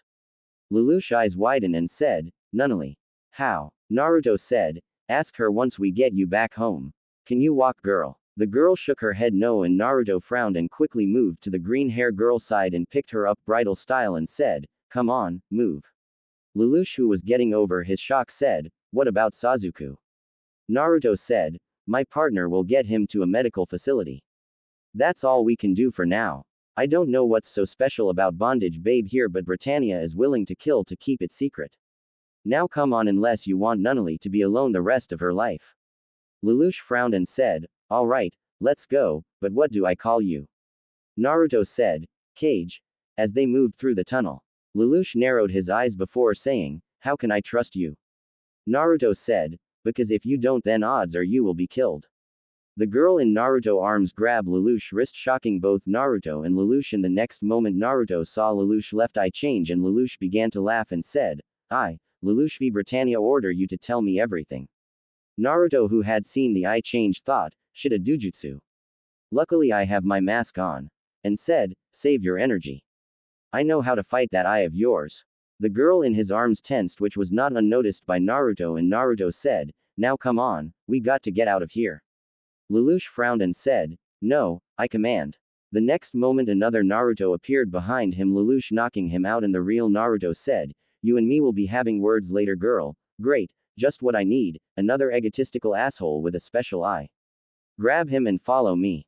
The clone put Lelouch over his shoulder and began to follow the real Naruto, who was holding the girl. After escaping the tunnels, the real Naruto and the clone leaf shushined on top of the closet roof of a building. Naruto frowned as his clone dropped Lelouch, causing him to awaken in pain, and Lelouch looked around and said, where are we? Naruto said, on the roof of a building so I can access the situation. Just then the sound of gunfire was heard below them, and Naruto looked over the side for a moment until he saw a couple of soldiers shoot some civilians, and he said, bastards. They're attacking innocent civilians. Pulling out a radio, Naruto said, Q. Q voice came across the radio, yes. Naruto said into the radio, what the hell is going on? There is civilians dying down there. Q said, stand by. I'm on my way to you. 8 of 4 minutes. Naruto frowned and said, hurry. As he turned to Lelouch and the girl and said, do you have a name, girl? The girl said, CC. Naruto said, so you're CC. Nunnally told me about you as well. So what exactly does that I do besides hypnotize people into following his orders?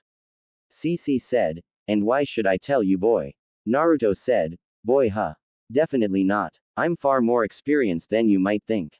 CC said, how are you unable to be affected by his power? Naruto said, you need direct eye contact to use your power. I'm wearing a mask with protective lenses. CC said, I see. Naruto said, how old are you, if you don't mind me asking first? CC said, over 400 years old. Naruto said, then you must know what it's like to be in a world that you weren't born in, huh? CC raised an eyebrow when a voice from the corner of the building said, I'm here. Naruto said, all right, Q. What's going on down there? Lelouch and CC were shocked seeing Q, a talking fox. Q opened her mouth and the sound of Prince Clovis' voice was heard.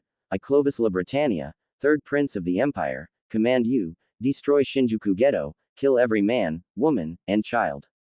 Leave no one alive. Naruto clenched his fist and said, Q, give me a 3D map of everything here in Shinjuku, label Britannian ground forces in red and armor units in orange. Make the command center the biggest one though.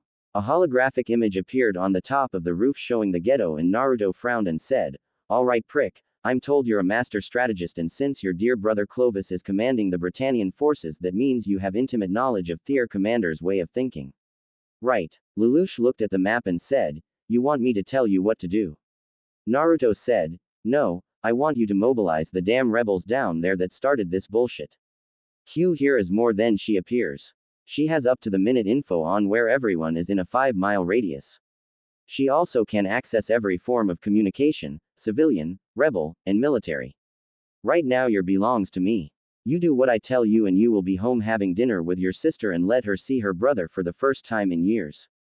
Don't and all have to tell her I failed to protect your You understand. Lelouch glared at Naruto, who turned to Q and said, guard them, but watch it. Lelouch has a dujutsu now, and the girl named CC, the one who gave it to him. You know what I want you to do. Lelouch, when contacting the rebels, you are to tell them your name is Zero. Got it. Lelouch said, what are you going to do? Naruto said, create a bunch of chaos and capture the king. As he put his hands together and said, Taju Kujbunshin no Jutsu. A huge puff of smoke covered the area, and 100 Kage Bunshin of Naruto in his Anbu disguise appeared and quickly disappeared in swirls of leaves before the real Naruto ran and jumped off the roof. Another puff of smoke covered the area. The next moment a loud crash was heard far below on the ground, causing dust to cover the area. Up on the roof a blue dot appeared on the map, and Lelouch took a look at the map, seeing a bunch of new dots appear, and he said, what's going on? Q said, war. Lelouch said, red is Britannian ground troops, orange are armored forces, blue I figure is whatever that loud crash was just now, what are black, whites, greens, and yellow? Q said, greens are the resistant fighters ground troops that stole that truck with the girl there in it. Yellow is the resistance armored unit, black are the clones Cage just sent to take out the ground troops. White are civilians. Lelouch said, is this map actually that accurate? And thought, what the hell are these two? Q said, to the second. Lelouch said, all right, Cage said you can access all communications, right? Good, do I just speak and you transmit like a radio? Q nods, and Lelouch said, then contact the rebels starting with the single mobile unit. Down below Naruto was inside his mobile suit and thought, fear the Reaper because the Shinigami has come to town. Shini or Shinigami, the mobile suit Naruto was in flew down the road, kicking several tanks as it flew a few feet off the ground, destroying the tanks before a pair of shoulder Gatling guns opened up and began to fire on 3 Sutherlands. Placing on foot on the ground, Shini used it to spring launch into the air with the wings on its back, helping give it flight by flapping. Once it got above the building, Shini raised its right arm and several slash harkins shot out from around the wrist into 2 more Sutherlands, stabbing them in the back and jerked them backwards till they crashed into each other and causing them to explode. Landing on the ground, Shini flew toward the right as a slash harkin hit the building next to where it had been moments before. Turning, Shini was about to charge the Sutherland that fired the slash harkin when it was destroyed by a slash harkin from the rust color suit. Naruto inside the suit heard a female voice from before say, we're even from earlier. Shini fired the Gatling guns on its shoulder, destroying a Sutherland that was about to land on the rust color suit from behind, and Naruto smirked and said, now you owe me one Q1. Having heard the name Lelouch was calling her. Q1 said, you and the guy on the radio are together. Naruto said, something like that. Heads up, looks like Britannians launching a new nightmare more advanced than these Sutherlands. Q1 said, how can you tell? Naruto said, I've got better equipment than you. Shit, Q, what is Zero doing? Have him order a retreat. That suit's cutting those others down. Q voice came over the radio and said, Wonder Boy kicked me off a building and is heading for the king. I've got the other target though. Naruto said, shit, order those rebels to eject and retreat. I'll distract the new frame. Red, eject. As he turned and fired his slash harkins at the white suit that was falling off the top of a building before flying backwards a few feet to clear the white suit's landing area.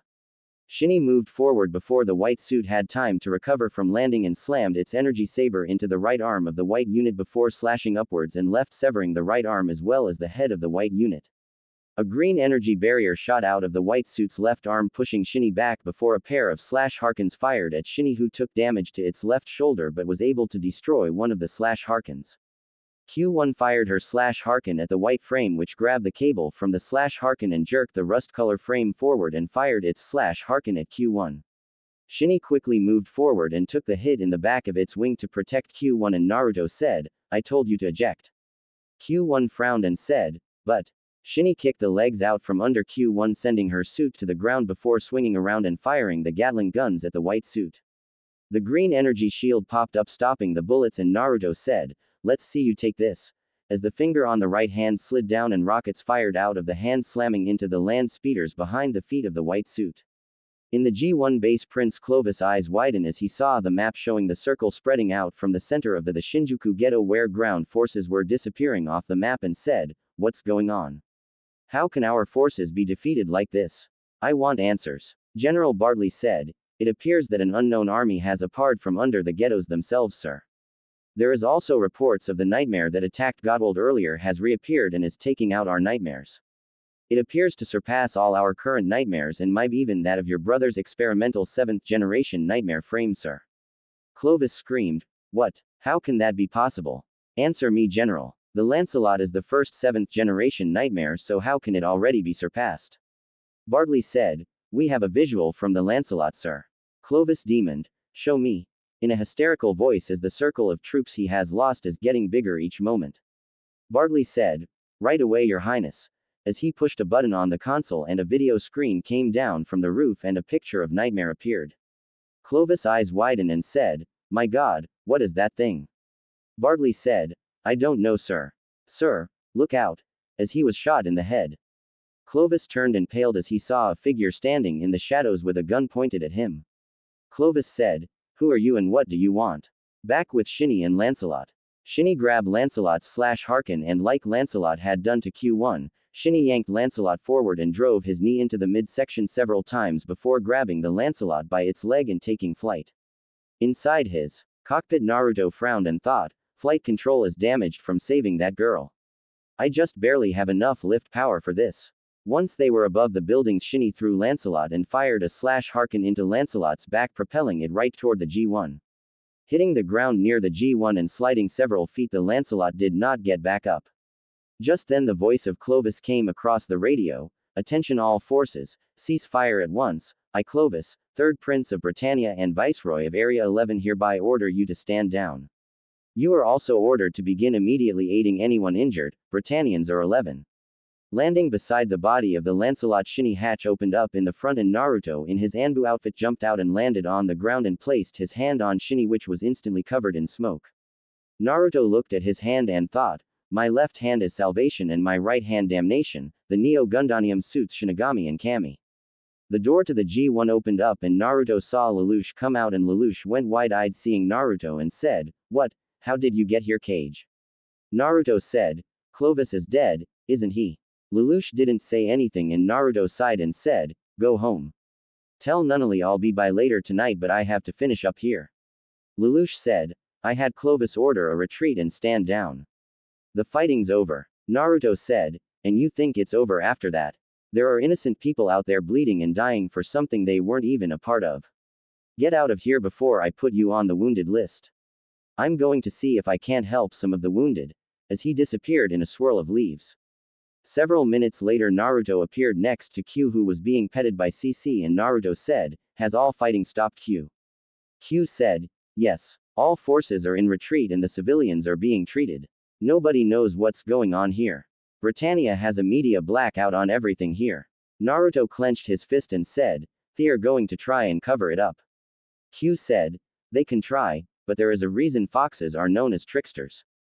Before Naruto could say anything, there was a high-pitched screech from every radio, TV, and computer before the image of Prince Clovis, and he said, I, Clovis La Britannia, 3rd Prince of the Empire, command you, destroy Shinjuku Ghetto, kill every man, woman, and child. Leave no one alive. The sound of General Bartley's voice said, But sir, they're innocent civilians. Clovis said, I don't care if I have to kill every number in the world. I will not let the secret of what is really in that canister come out. No one is to find out. Be sure to tell everyone that the terrorist released the toxic gas to cover this up. I can't have anyone know about this. Soon I'll have the same power as you, father, and take my place as king, and no one will stop me. The next moment the screens changed and showed Britannian soldiers and nightmares killing men, women, and children. Naruto blinked and CC said, You do realize the shitstorm you just created, don't you? Q said, Considering the fact that this just went worldwide on every TV, computer and radio, yeah. CC said, I almost wish I could see a couple of their faces. So what are you going to do with me? Naruto said, Q here is going to take you to see Nunnally. I got something I got to take care of. Q said, Right, you want to carry me or make me walk? CC asked, Where to? Q said, Ashford Academy. CC said, I'll carry you. As she began to walk away. Naruto closes and falls backwards off the building he's standing on. Halfway down he disappears in a swirl of leaves. Appearing on the streets, Naruto frowned as he looked at the destruction and thought, so much cruelty. Why is it so easy to destroy life but so hard to create peace? 30 minutes later, Naruto had a wagon he had made out of half a truck bed which was being pulled by several Kage Bunshin. Naruto and several other Kage Bunshin were going through the rubble using what first aid he knew to try and help the wounded and carrying them to a field hospital while putting the bodies of the dead on the cart. As Naruto picked up the body of a woman cradling a baby in her arms protectively, Naruto smiled slightly seeing the baby was still alive and appeared to be unharmed. Searching the rubble around where the woman body was, Naruto found a baby bag and looking through it found a can of powder formula and several bottles, and Naruto motioned for a nearby clone to go find some water to put in the bottle. When the clone left, Naruto looked in the bag again and found a small purse and found the dead woman's ID. Looking through it some more, Naruto heard footsteps and looked up expecting to see his clone, but instead saw a black hair man, a brown hair man, and a red hair girl walking in his direction. Eyeing them, Naruto sees they are armed and thought, either terrorists or civilians who armed themselves. Don't jump to conclusion until you know which. Just then the baby in Naruto's arms began to cry, catching the attention of the three who were walking. Naruto instantly begins to gently rock the baby and the brown hair man said, "Hey you, in the mask, who the hell are you and what are you doing with that baby?"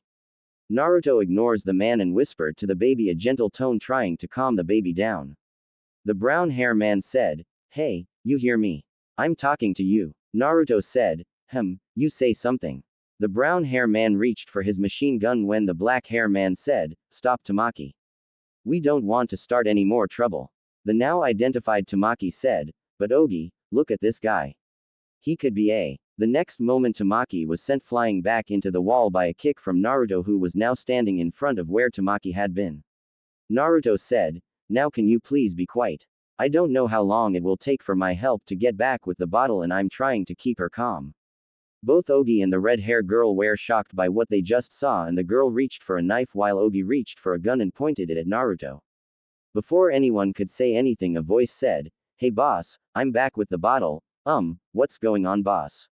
Both Ogi and the girl looked from Naruto to his clone and back again, and Ogi said, "Who are you and what are you doing here?" Naruto said, "I'm trying to help those who need medical attention and remove the dead.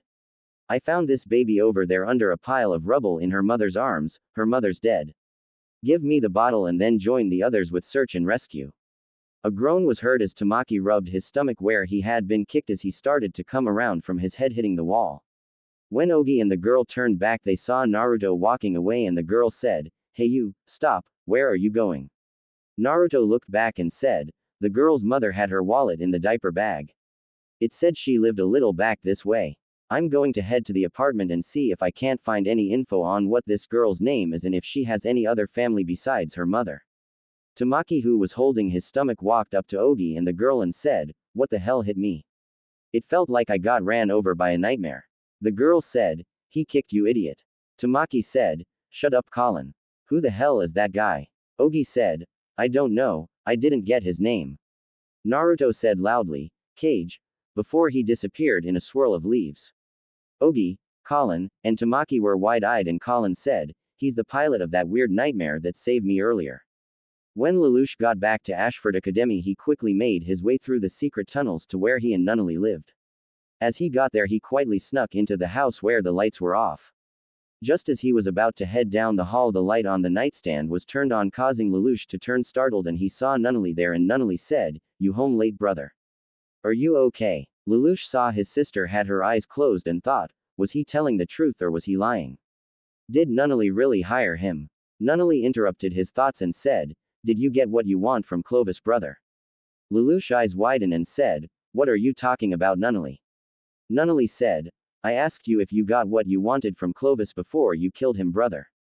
Lelouch's eyes widened again and said, "I." Nunnally said, "I won't open my eyes and see you because I don't want to be put under a Gyaos control." Lelouch took a step back and said, "What? You?" Nunnally said, "Shut up," causing Lelouch to gape in shock. Nunnally said, "I know you have many questions and I will answer them, but not tonight. CC is sleeping on your bed and you can either sleep in the same bed as her or sleep on the floor or couch. Right now I don't care which. Tomorrow after school we will be having a student council meeting where I will explain everything to not only you but the other members of the student council. Naruto, or as he called himself today, Kage, will be here tomorrow as a student. You will be as kind to him as you would Millie or rivals and will not question him about anything. You will not use your gyas on anyone or anything. You will obey me or I'll shoot you myself.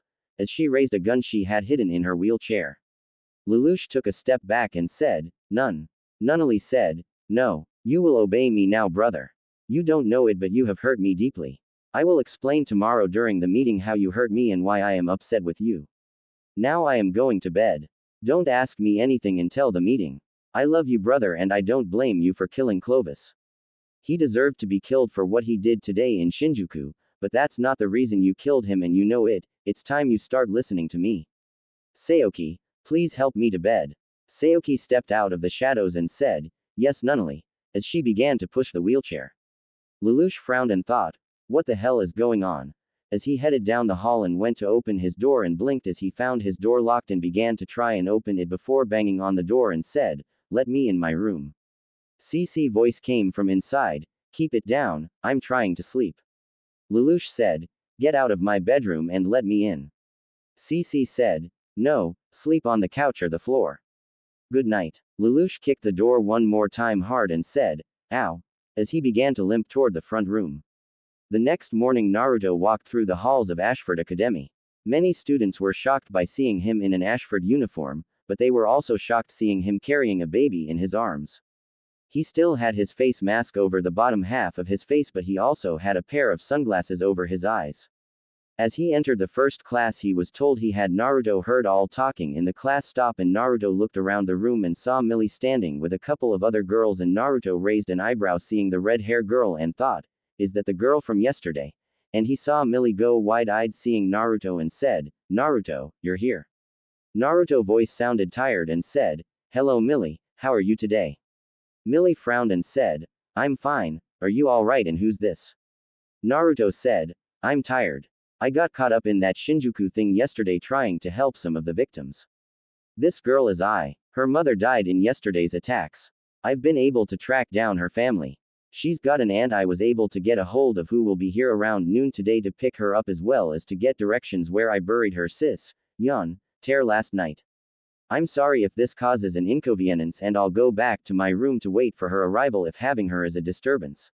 Millie had a worried look on her face and moved over and took eye from Naruto and said, Have you had any sleep Naruto?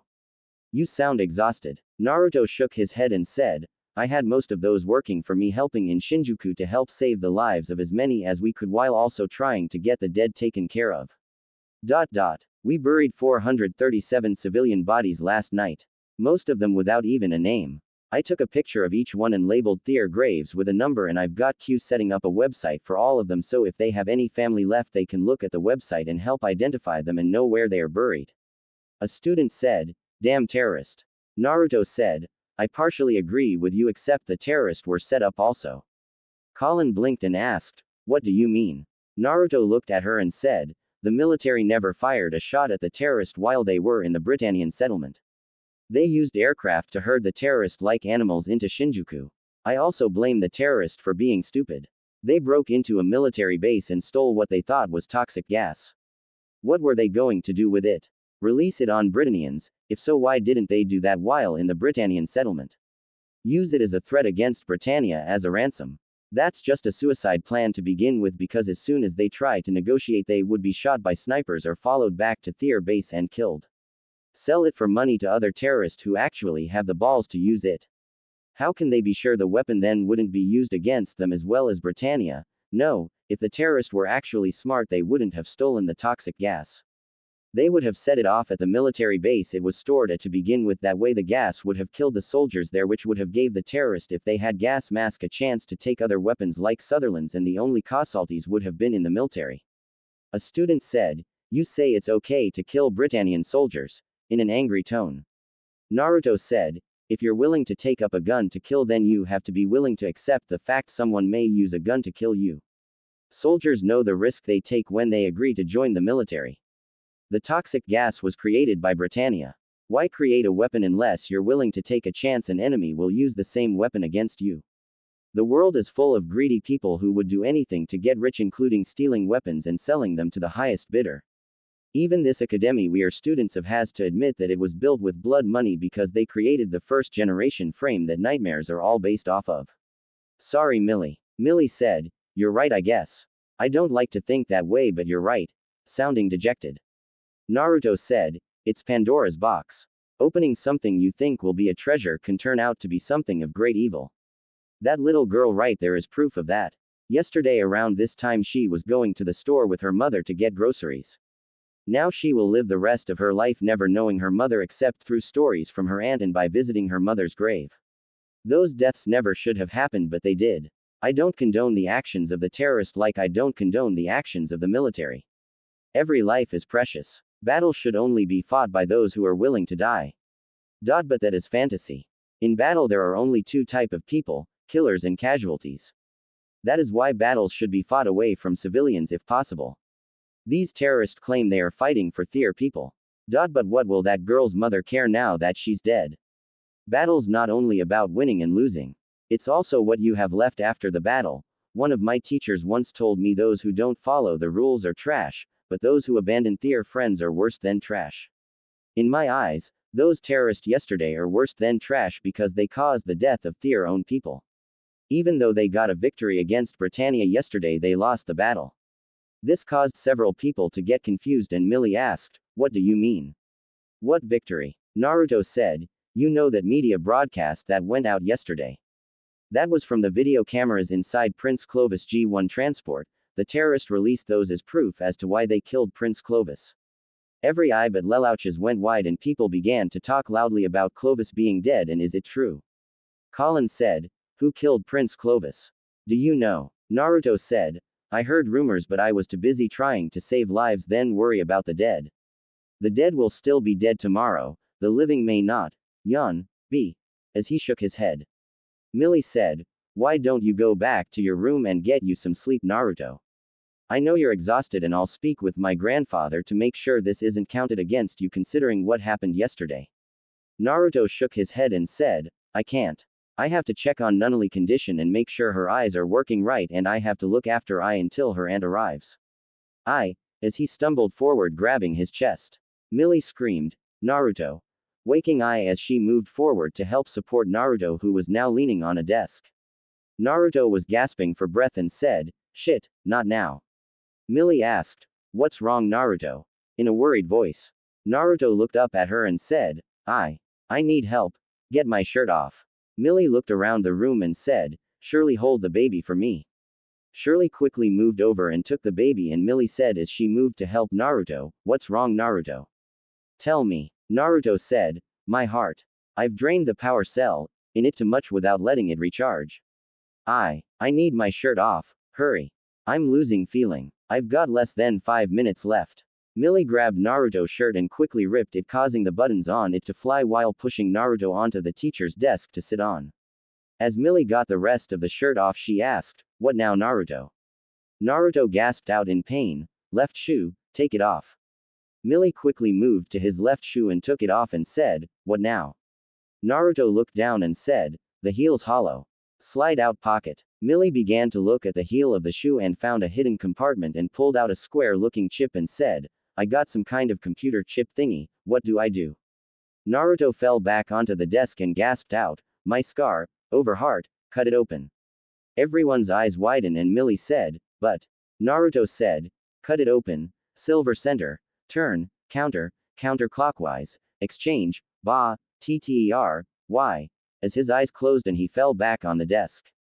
Millie screamed, Naruto, someone help him. Colin frowned and said, move, as she moved forward while pulling her pink wallet out of her pocket. Squeezing the wallet, a knife popped out, shocking everyone, and she placed the knife against the scar and Shirley said, what are you doing, Colin? Colin said, trying to save his life, as she cut the scar, causing blood to pop out of his chest. Pulling the flesh, she cut back, her eyes widened and said, what the hell is this? Seeing a red device where Naruto heart should be with a silver center. Millie seeing this bit her lip and quickly moved forward and said, a replacement heart, he said clockwise right, in a worried tone. Nina said, counterclockwise, moving up to get a better look. Millie nods and turns the silver part counterclockwise, and to everyone's shock it popped up and everyone saw a charred item in the center of it, and Colin grabbed it twice after getting burned the first time slightly and pulled it out and said, "Put in the new one." Millie said, "I hope this works," as she put the chip where the fried one was. Moments later the device began to light up and the part that popped up went back down into the replacement heart and turned clockwise. Naruto's face seemed to relax after that and Shirley said, "What do we do about the cut he has now?" A voice from the door said, "Let me close it," causing everyone to turn and see Q, who moved quickly and jumped up on the desk and used her front paws to push the two sides together before moving her tail over the wound, and to everyone's shock light began to pulse out of the tip of her tail onto Naruto's chest, causing the wound to close. Q, seeing the questioning look, said, "Laser sealing." Millie asked, "Is he going to be alright?" Q said, "If I can get him back to Senju Industries so he can rest, then he should be after a good night's rest. The only problem with the replacement heart is the batteries only last 5 years unless you abuse the hell out of them like he's been doing the last few days. 3 hours of sleep in 3 days. The heart needs 4 hours of sleep a day at least. Damn hard-headed idiots. It's sealed. Is there any place we can take him that has privacy?" Rival said, "The clubhouse." Millie nods and said, "Right, student council members, help me carry Naruto to the clubhouse. You come along also, Colin. I was going to invite you to join the council as well because of your medical condition. How were you able to do that though, and why do you carry a knife?" Colin said in a weaker voice, "In case I get mugged on my way home, and I couldn't let him die. I guess it caused me to forget myself a moment. I feel a little lightheaded at the moment now though," as she glanced at Naruto and thought, "We're even Cage, who are you exactly?" As she saw Millie ordering the members of the council on how to carry Naruto, with Rivals and Lelouch carrying his top half while Millie and Shirley carried his legs after Shirley gave Nina the baby. Hugh, who stayed in the room, picked up the discarded battery cell and said, "Can I have everyone's attention on me?" As she saw everyone in the room looking at her, her eyes suddenly flashed, causing everyone's eyes to gloss over as she used her tail to destroy the blood on the desk. Quickly leaving the room, Q thought, "Memory sealing genjutsu. One of the best inventions ever." When Q got to the clubhouse, or the student council meeting room, she saw Nunnally and Sayoko had joined the group. Naruto was laying on a couch with Millie sitting on her knees beside him. Smiling to herself, Q said, "Don't worry, it will take more than this to kill him, trust me," as she moved over to where Millie was. Colin said, "How do you know, and how can you talk?" Q turned her head toward Nunnally and said, "Are you planning to reveal the truth?" Nunnally said, "Yes. Is he going to be alright?" in a worried tone. Shirley looked confused and said, "What truth? What's going on, and exactly who is this Madam President and who is this talking fox?" Lelouch said, "That is what I want to know." Nunnally said, Q interrupted her and said, "If you're going to tell them, then you need to give them some proof so they will believe you, because it's going to be hard for them to believe it unless you have proof. Give me a minute and I can give you the proof." As she got up and walked toward the wall, and her tail began to glow before light shot out and started to hit the wall and engrave in the wall. Millie said, "What are you doing?" Q said, "Give me a minute and I'll tell you." As everyone saw a door engraved into the wall with a circle in the center of it.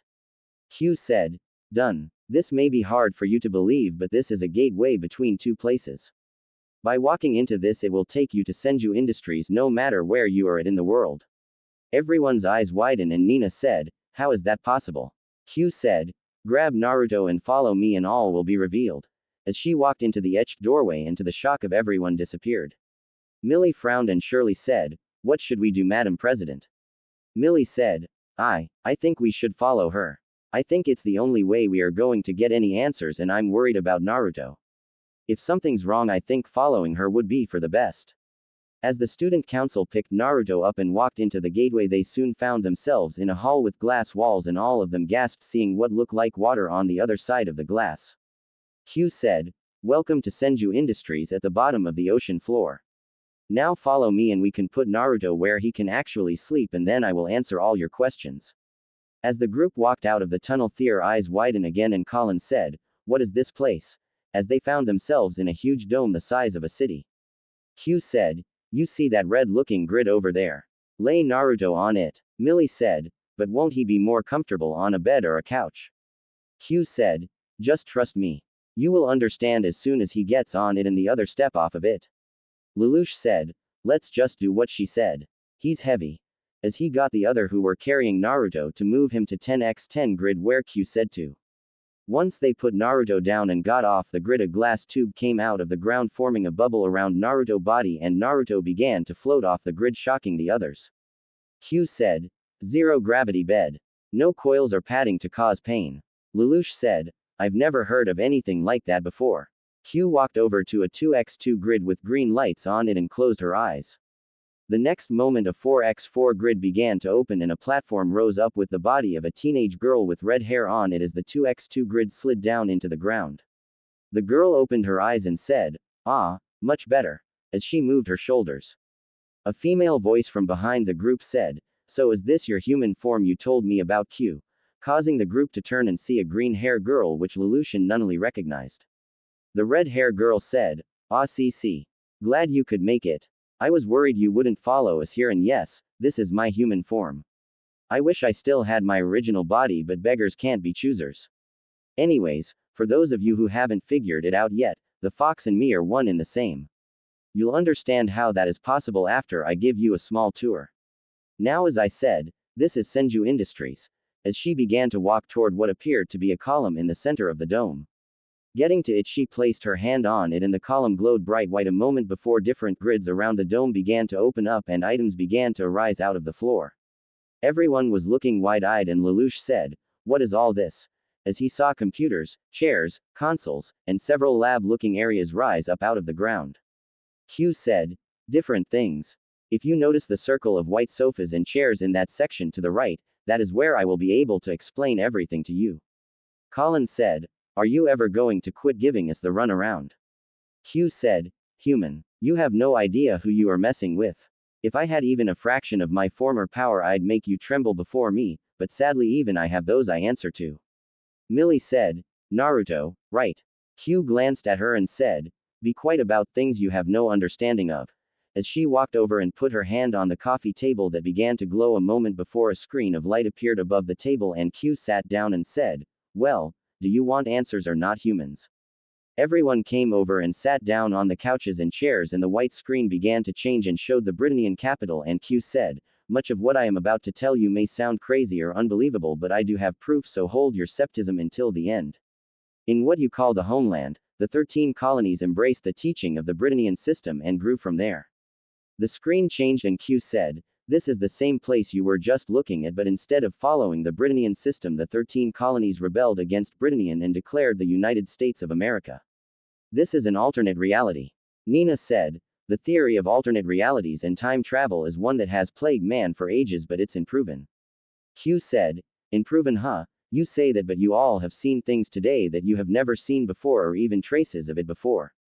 A mechanical heart, a fox that has all kinds of special features and talks before taking over a humanoid female body. A set of lines that transports you to another place that is under the ocean.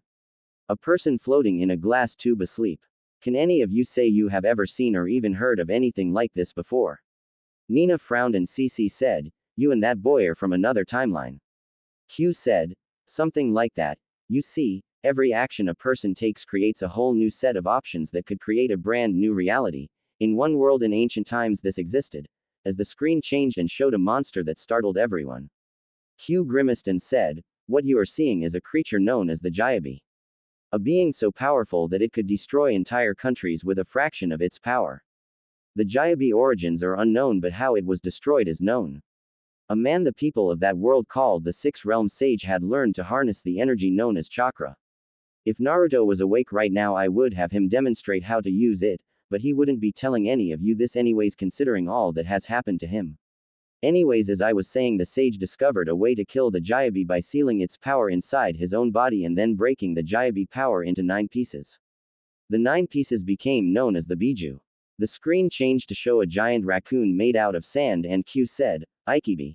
As the screen changed, Nibi, Sanbi, Yanbi, Gobi, Rokubi, Nanabi, Hachibi, and the Kyubi no Kitsune, showing the Kyubi standing over the village of Konoha destroying the village.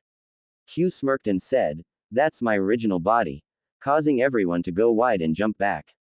Q chuckled and said, "Ah yes, I love the smell of fear from humans, but sadly, like the Jubi, humans learned how to seal the biju away for a time, the most common practice.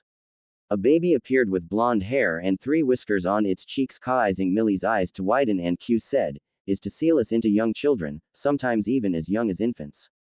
Q glared at the image and said, "Those who had the biju sealed in them were known as Jinchuriki, or the power of a human sacrifice. Even though the children and us were two separate things, many ignorant humans saw them as us and hated them or feared them. Others saw them as weapons to be used by their home villages for military purpose. The baby you see is in fact my third host before I was sealed in him. My previous host was his mother, a man who once used me as a slave due to a special ability he had. Attacked the baby's mother right after she gave birth, releasing me, forcing me to attack their village, and used me to kill her and her husband, but not before her husband sealed me inside their newborn child to stop my attack. The boy lived a life of isolation, due to people hating him or fearing he was me in human form." Q closed her eyes and said, "Even through all of this he didn't let it get to him. Always pushing to prove who he was through actions and not what people thought he was. Doing so he gained friends and comrades. The man who once used me as a weapon was a master-level manipulator, to the point he had the entire world go to war at one time against an army he created. He wanted the biju in order to try and recreate the Jubi and use its power to become ruler of the world."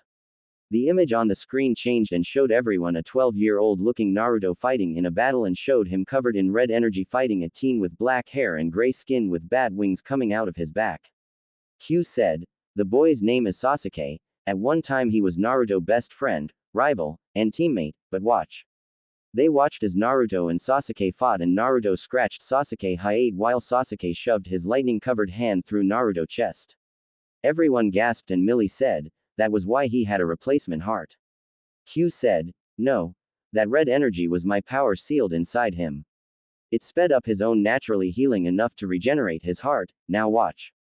They watched as a 17-year-old Naruto battled against Sasuke while a massive battle went on around them. They watched as Naruto and Sasuke both attacking with more powerful version of their attacks at the age of 12, and when they saw Sasuke realized he was about to lose. Sasuke was covered in smoke and a pink-haired girl appeared in his place before taking Naruto attack. Q stopped the display and said, "That girl was Sakura. She was Sasuke and Naruto's third teammate, and was the first girl Naruto ever liked before realizing she would never be with him romantically, and chose to see her like the sister he never had. Sasuke replaced himself at the last moment with her to destroy Naruto mentally. There was no way he could stop the attack as it hit her and killed her, and it did destroy him because by this time most of his precious people had been killed in the war. Watching her die and knowing it was him who caused it, even if it wasn't his fault, caused him to want revenge on Sasuke and Madara, the man who was responsible for not only the war but also for turning Sasuke into an enemy in the first place. Madara at that time had 8 of the 9 biju, with me being the last still sealed in Naruto." Q looked down and said, "They fought for hours, a 2-on-1 battle, but Naruto was able to kill Sasuke and attacked Madara and seemed to be winning, until Madara released the other 8 biju and used his control power to have them attack Naruto. Even against odds that should have been impossible he fought, but soon realized there was no way he would win. Not against Madara and the biju together, so he made a choice. He used the same sealing method his father used to seal me inside of him originally, that would cost him his life regardless, to summon a being the people of his world called the Shinigami. Naruto sealed the other biju inside himself as well as Madara, and asked the Shinigami to seal them forever to save the rest of the people of the world from not only Madara but the biju." Sayoko said, "The Shinigami is supposed to be a god and not real."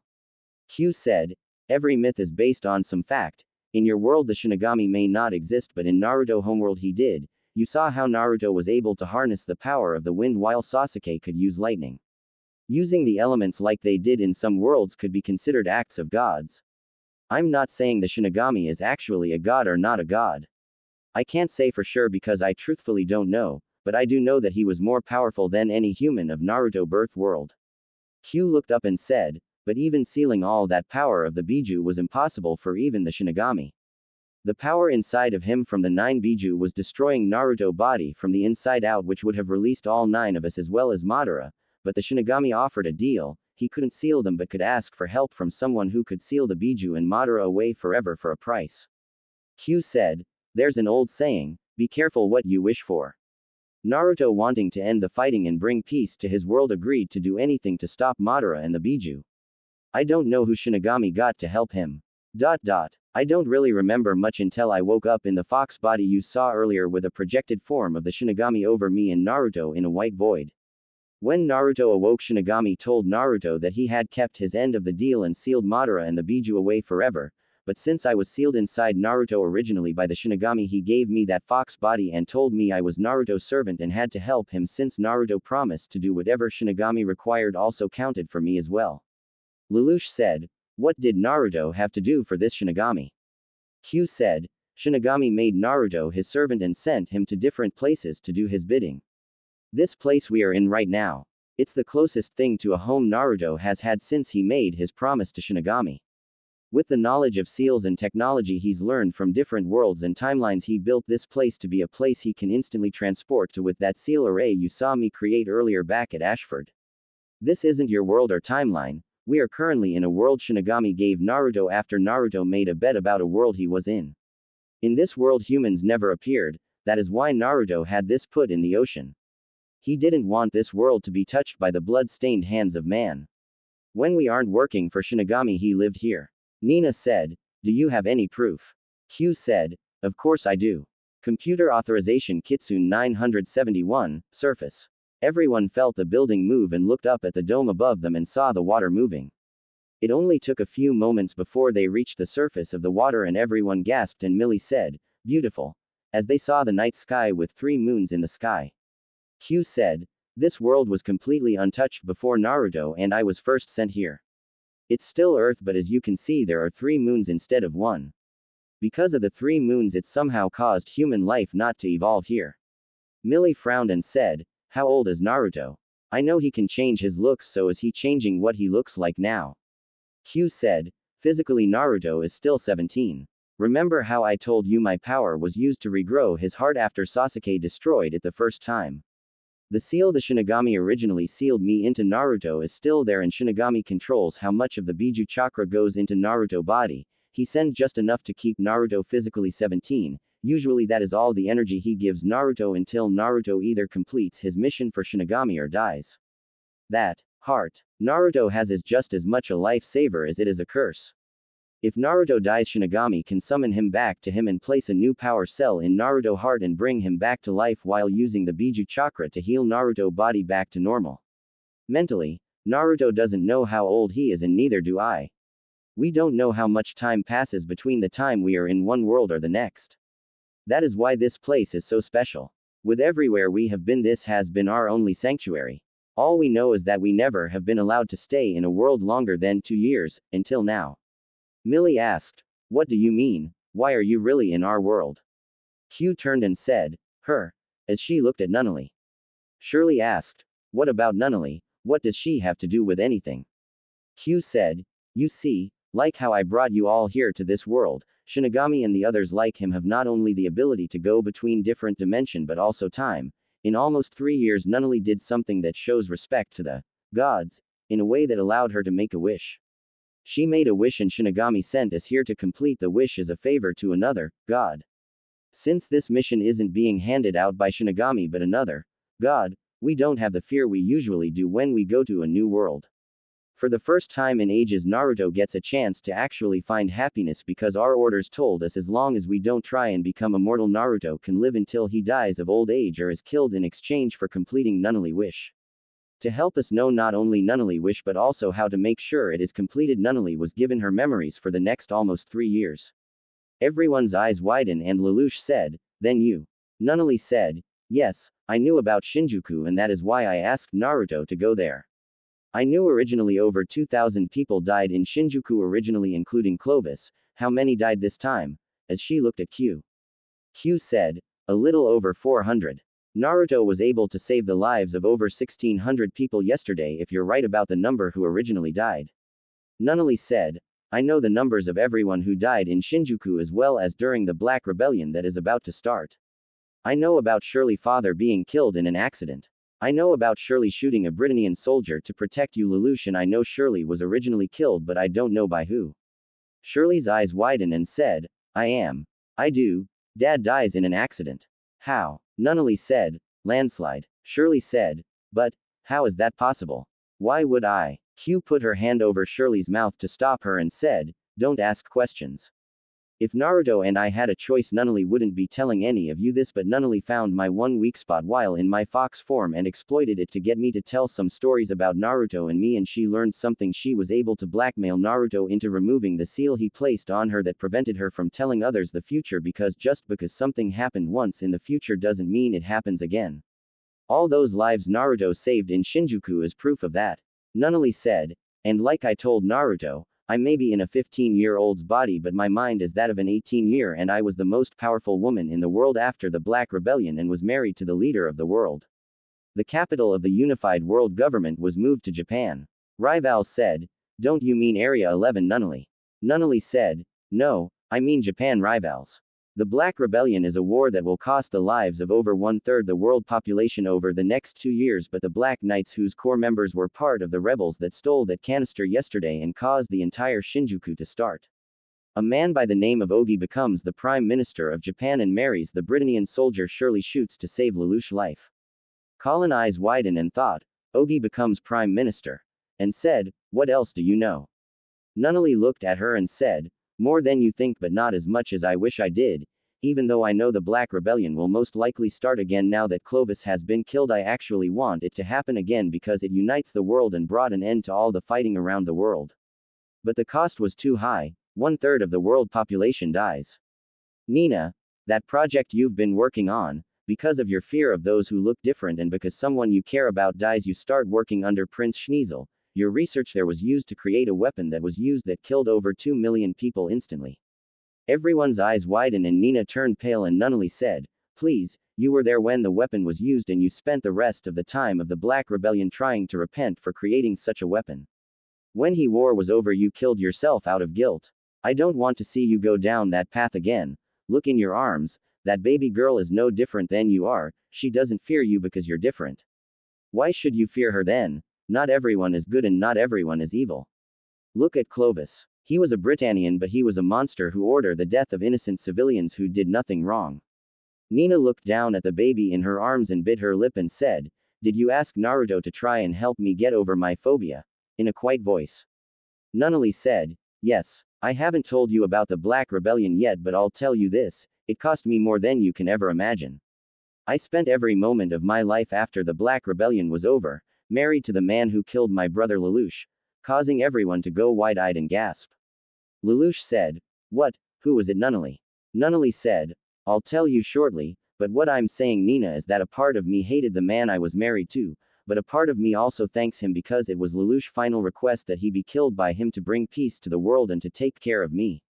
Lelouch died in my arms with a sword through his heart, and a smile on his face. If I can marry the man who killed my brother, can you really tell me that you can't get over your phobia of someone who just looks different? Nina felt movement in her arms and looked down and saw the baby in her arms and said, I'm scared of them because I was almost raped by an 11 once. I can't say that I will ever get over my phobia, Nunnally, because I'm also scared of men in general, even rivals and Lelouch. Nunnally said, that is probably why you fell in love with. Q interrupted Nunnally and said, Nunnally. Nunnally turned and was about to open her mouth when Q put her hand right in front of Nunnally's face and snapped her finger, and a small flash was seen.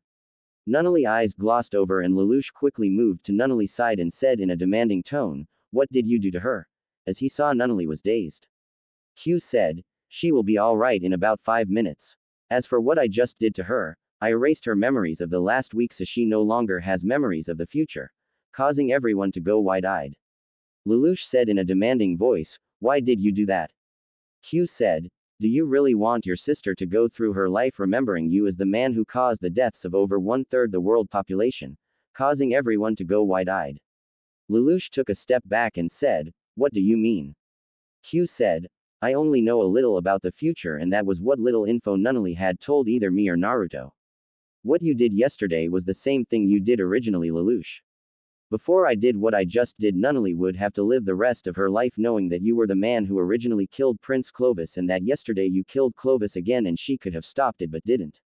Do you really want her to go the rest of her life knowing that her half-brother's blood is on her hands, Your Highness?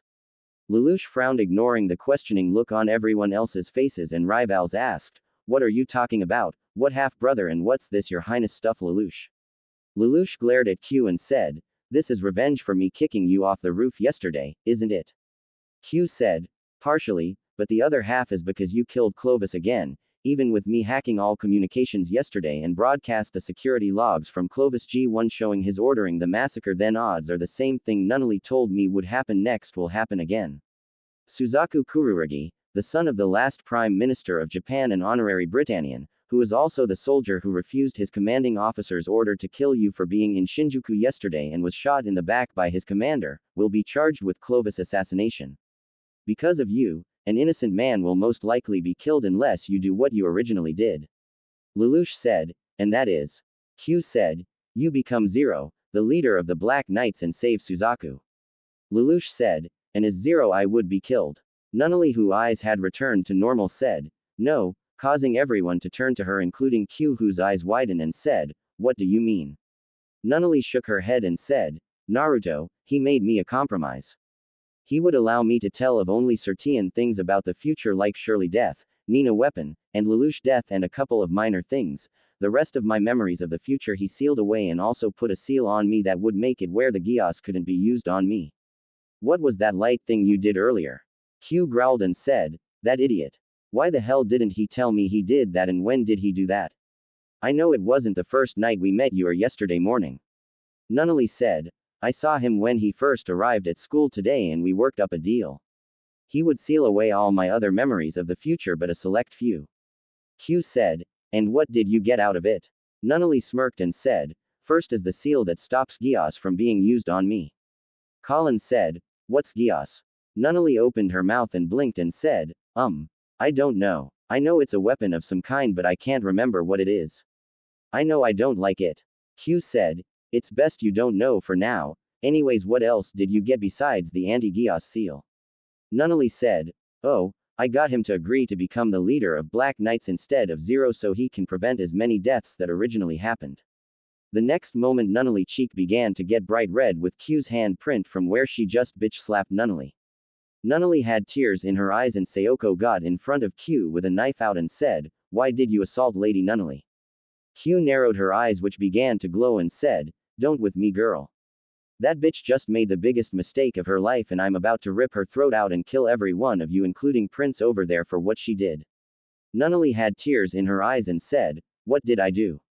Q said, "Naruto grew up as an orphan with nothing he could claim as his own but his word. If he promised something he would rather die than break a promise because his word was the only thing of value he had. I showed you all what happened to Sakura. Because of that Naruto went for a while doing everything he could to keep from killing anyone, until her." Millie said, "Who?" Q looked at her and said, "His daughter," causing everyone's eyes to widen. Shirley said, "He has a daughter." Q closed her eyes and said, She wasn't his daughter by blood but he cared for her like she was an orphan we met in the space colonies." Rival said, "Space colonies, what's that?" Q said, "In another world similar to this one, humans had advanced enough to be able to build huge space stations in space called the space colonies. They had around 2 million people in each and there were over 100 of them. The people of the Earth were like the homeland and the colonies were view-like numbers settlements by the people of the Earth. A war broke out between the Earth and the colonies. We were sent to end the war as quickly as possible. While in the space colonies there was a terrorist attack. An apartment complex next to a military base was targeted so that it would collapse on the military base.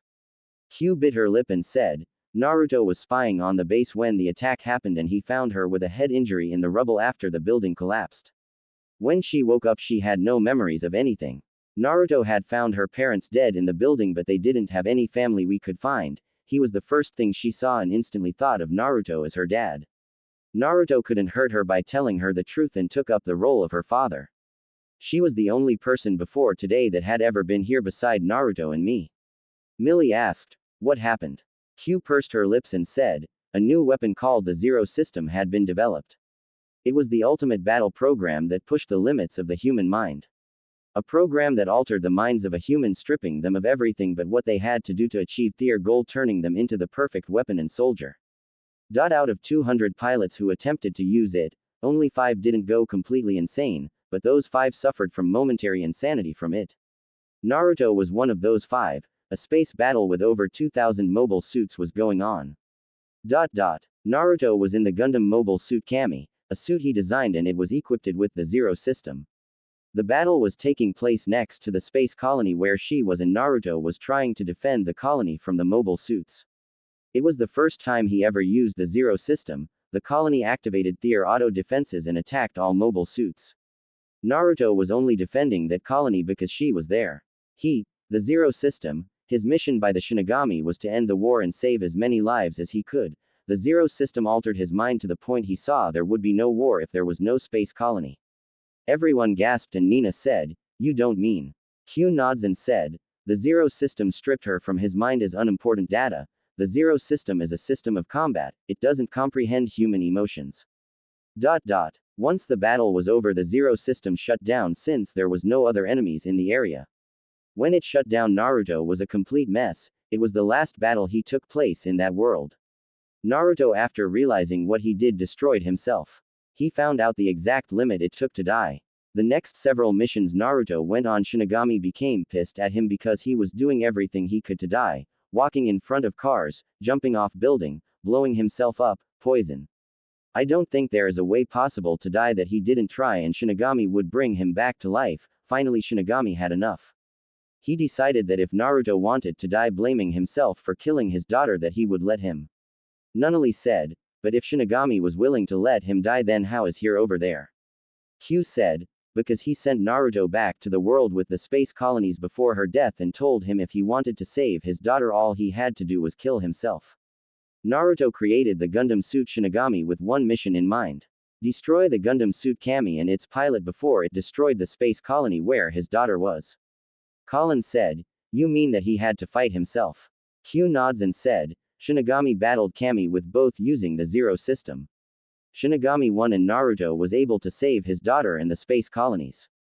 But Naruto still blamed himself for killing her. Because of that he told her the truth about who he was and her parents. That he wasn't really her dad. He let her hate him the rest of the time he was there and vowed on the pain he felt in his heart that he would never kill again, and he hasn't. That is why I slapped you. You made him promise to do the one thing that will make him break his promise.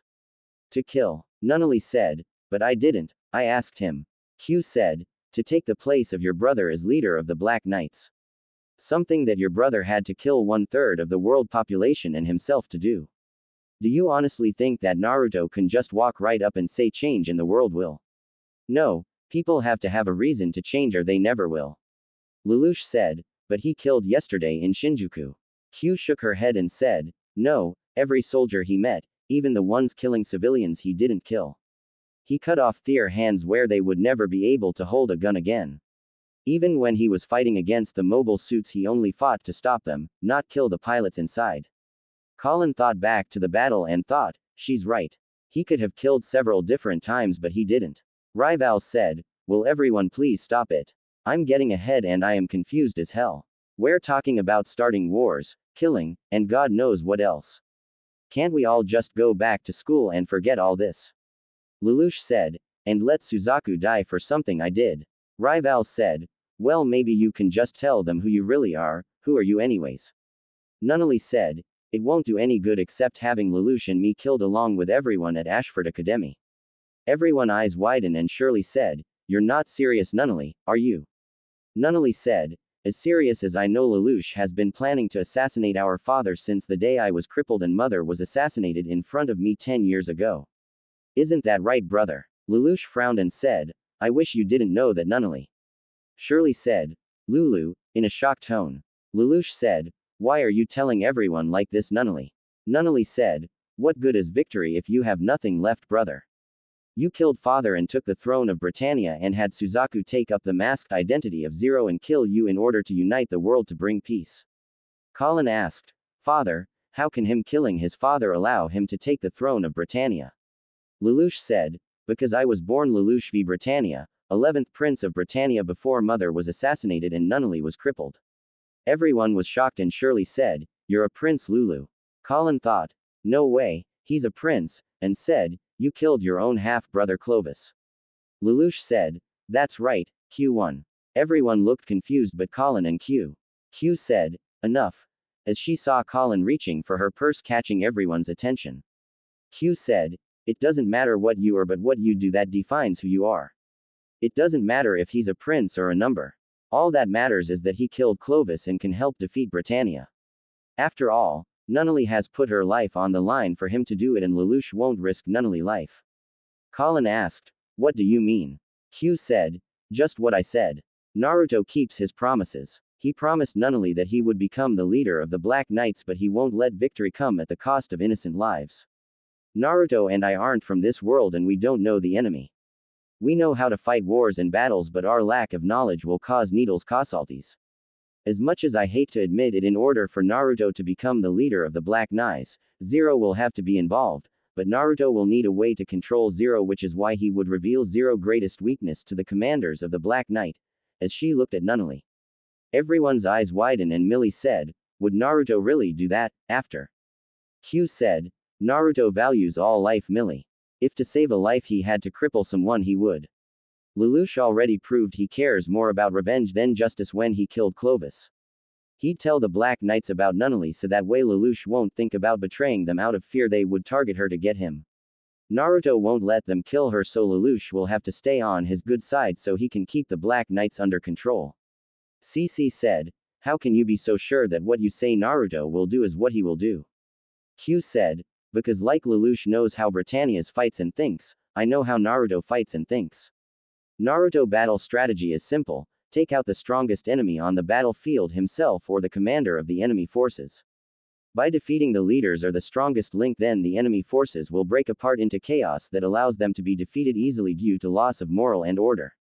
Lelouch said, "Simple." Q said, "But effective, and with Naruto it's deadly because you never know what trick he will pull out of his to do it.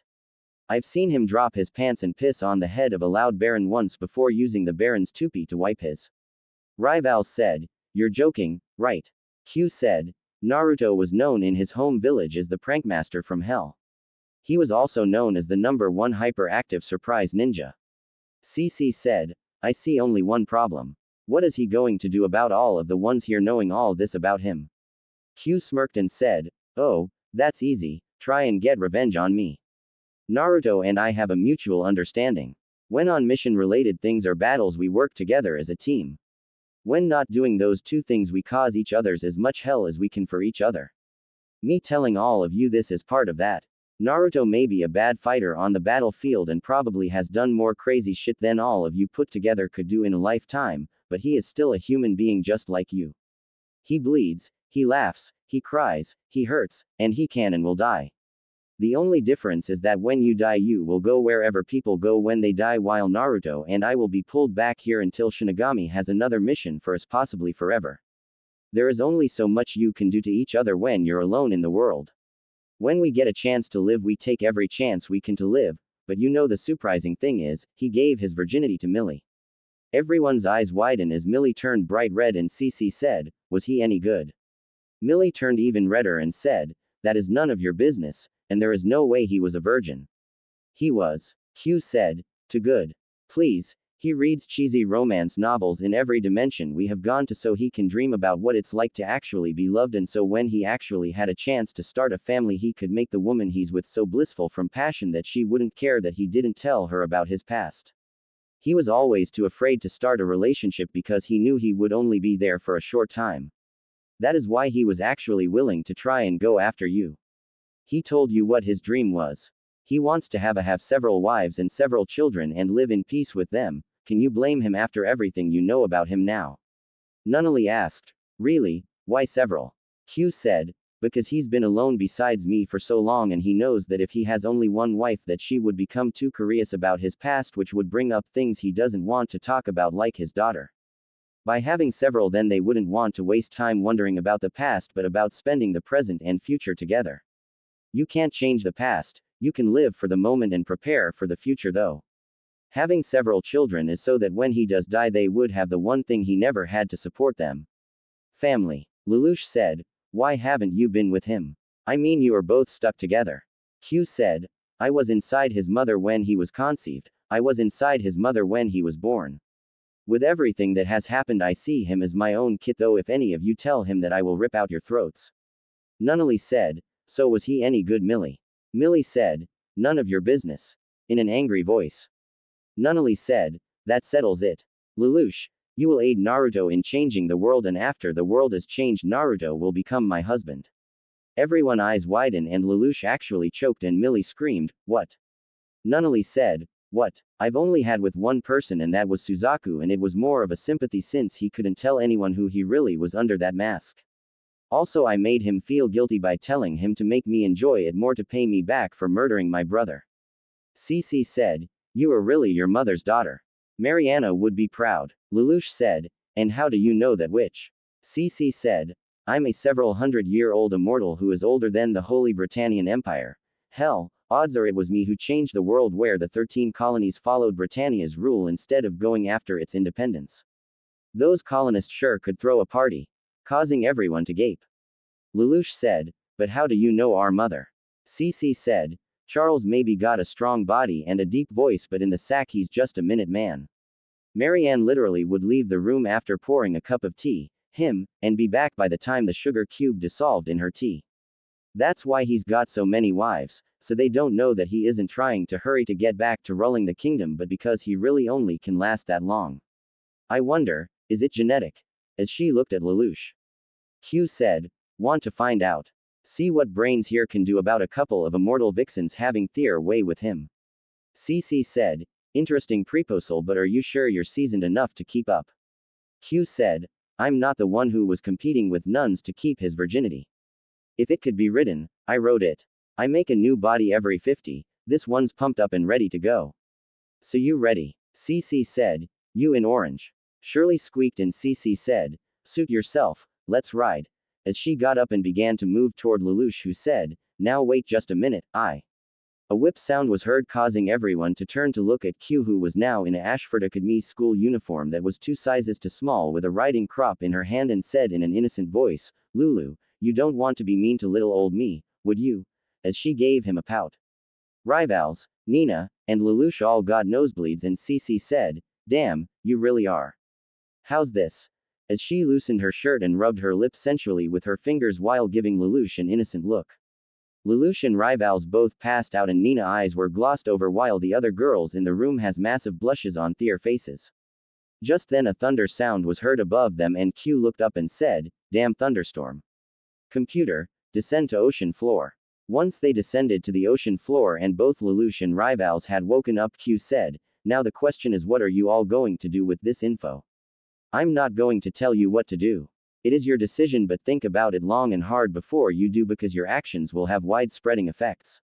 Now that the secret crap is out of the way, we got about an hour before we have to leave to meet with Iant, so who wants to see some videos of Naruto life, including embarrassing moments that will get you all kinds of pleasure. Let's start with Naruto Animorph form. As she put her hand on the coffee table and the image changed to Naruto with fox ears and tails. Q said, now how about, as she began to tell several humorous things about Naruto. In his zero-gravity bed, Naruto shivered and thought, why do I want to suddenly kill you, Kyuubi?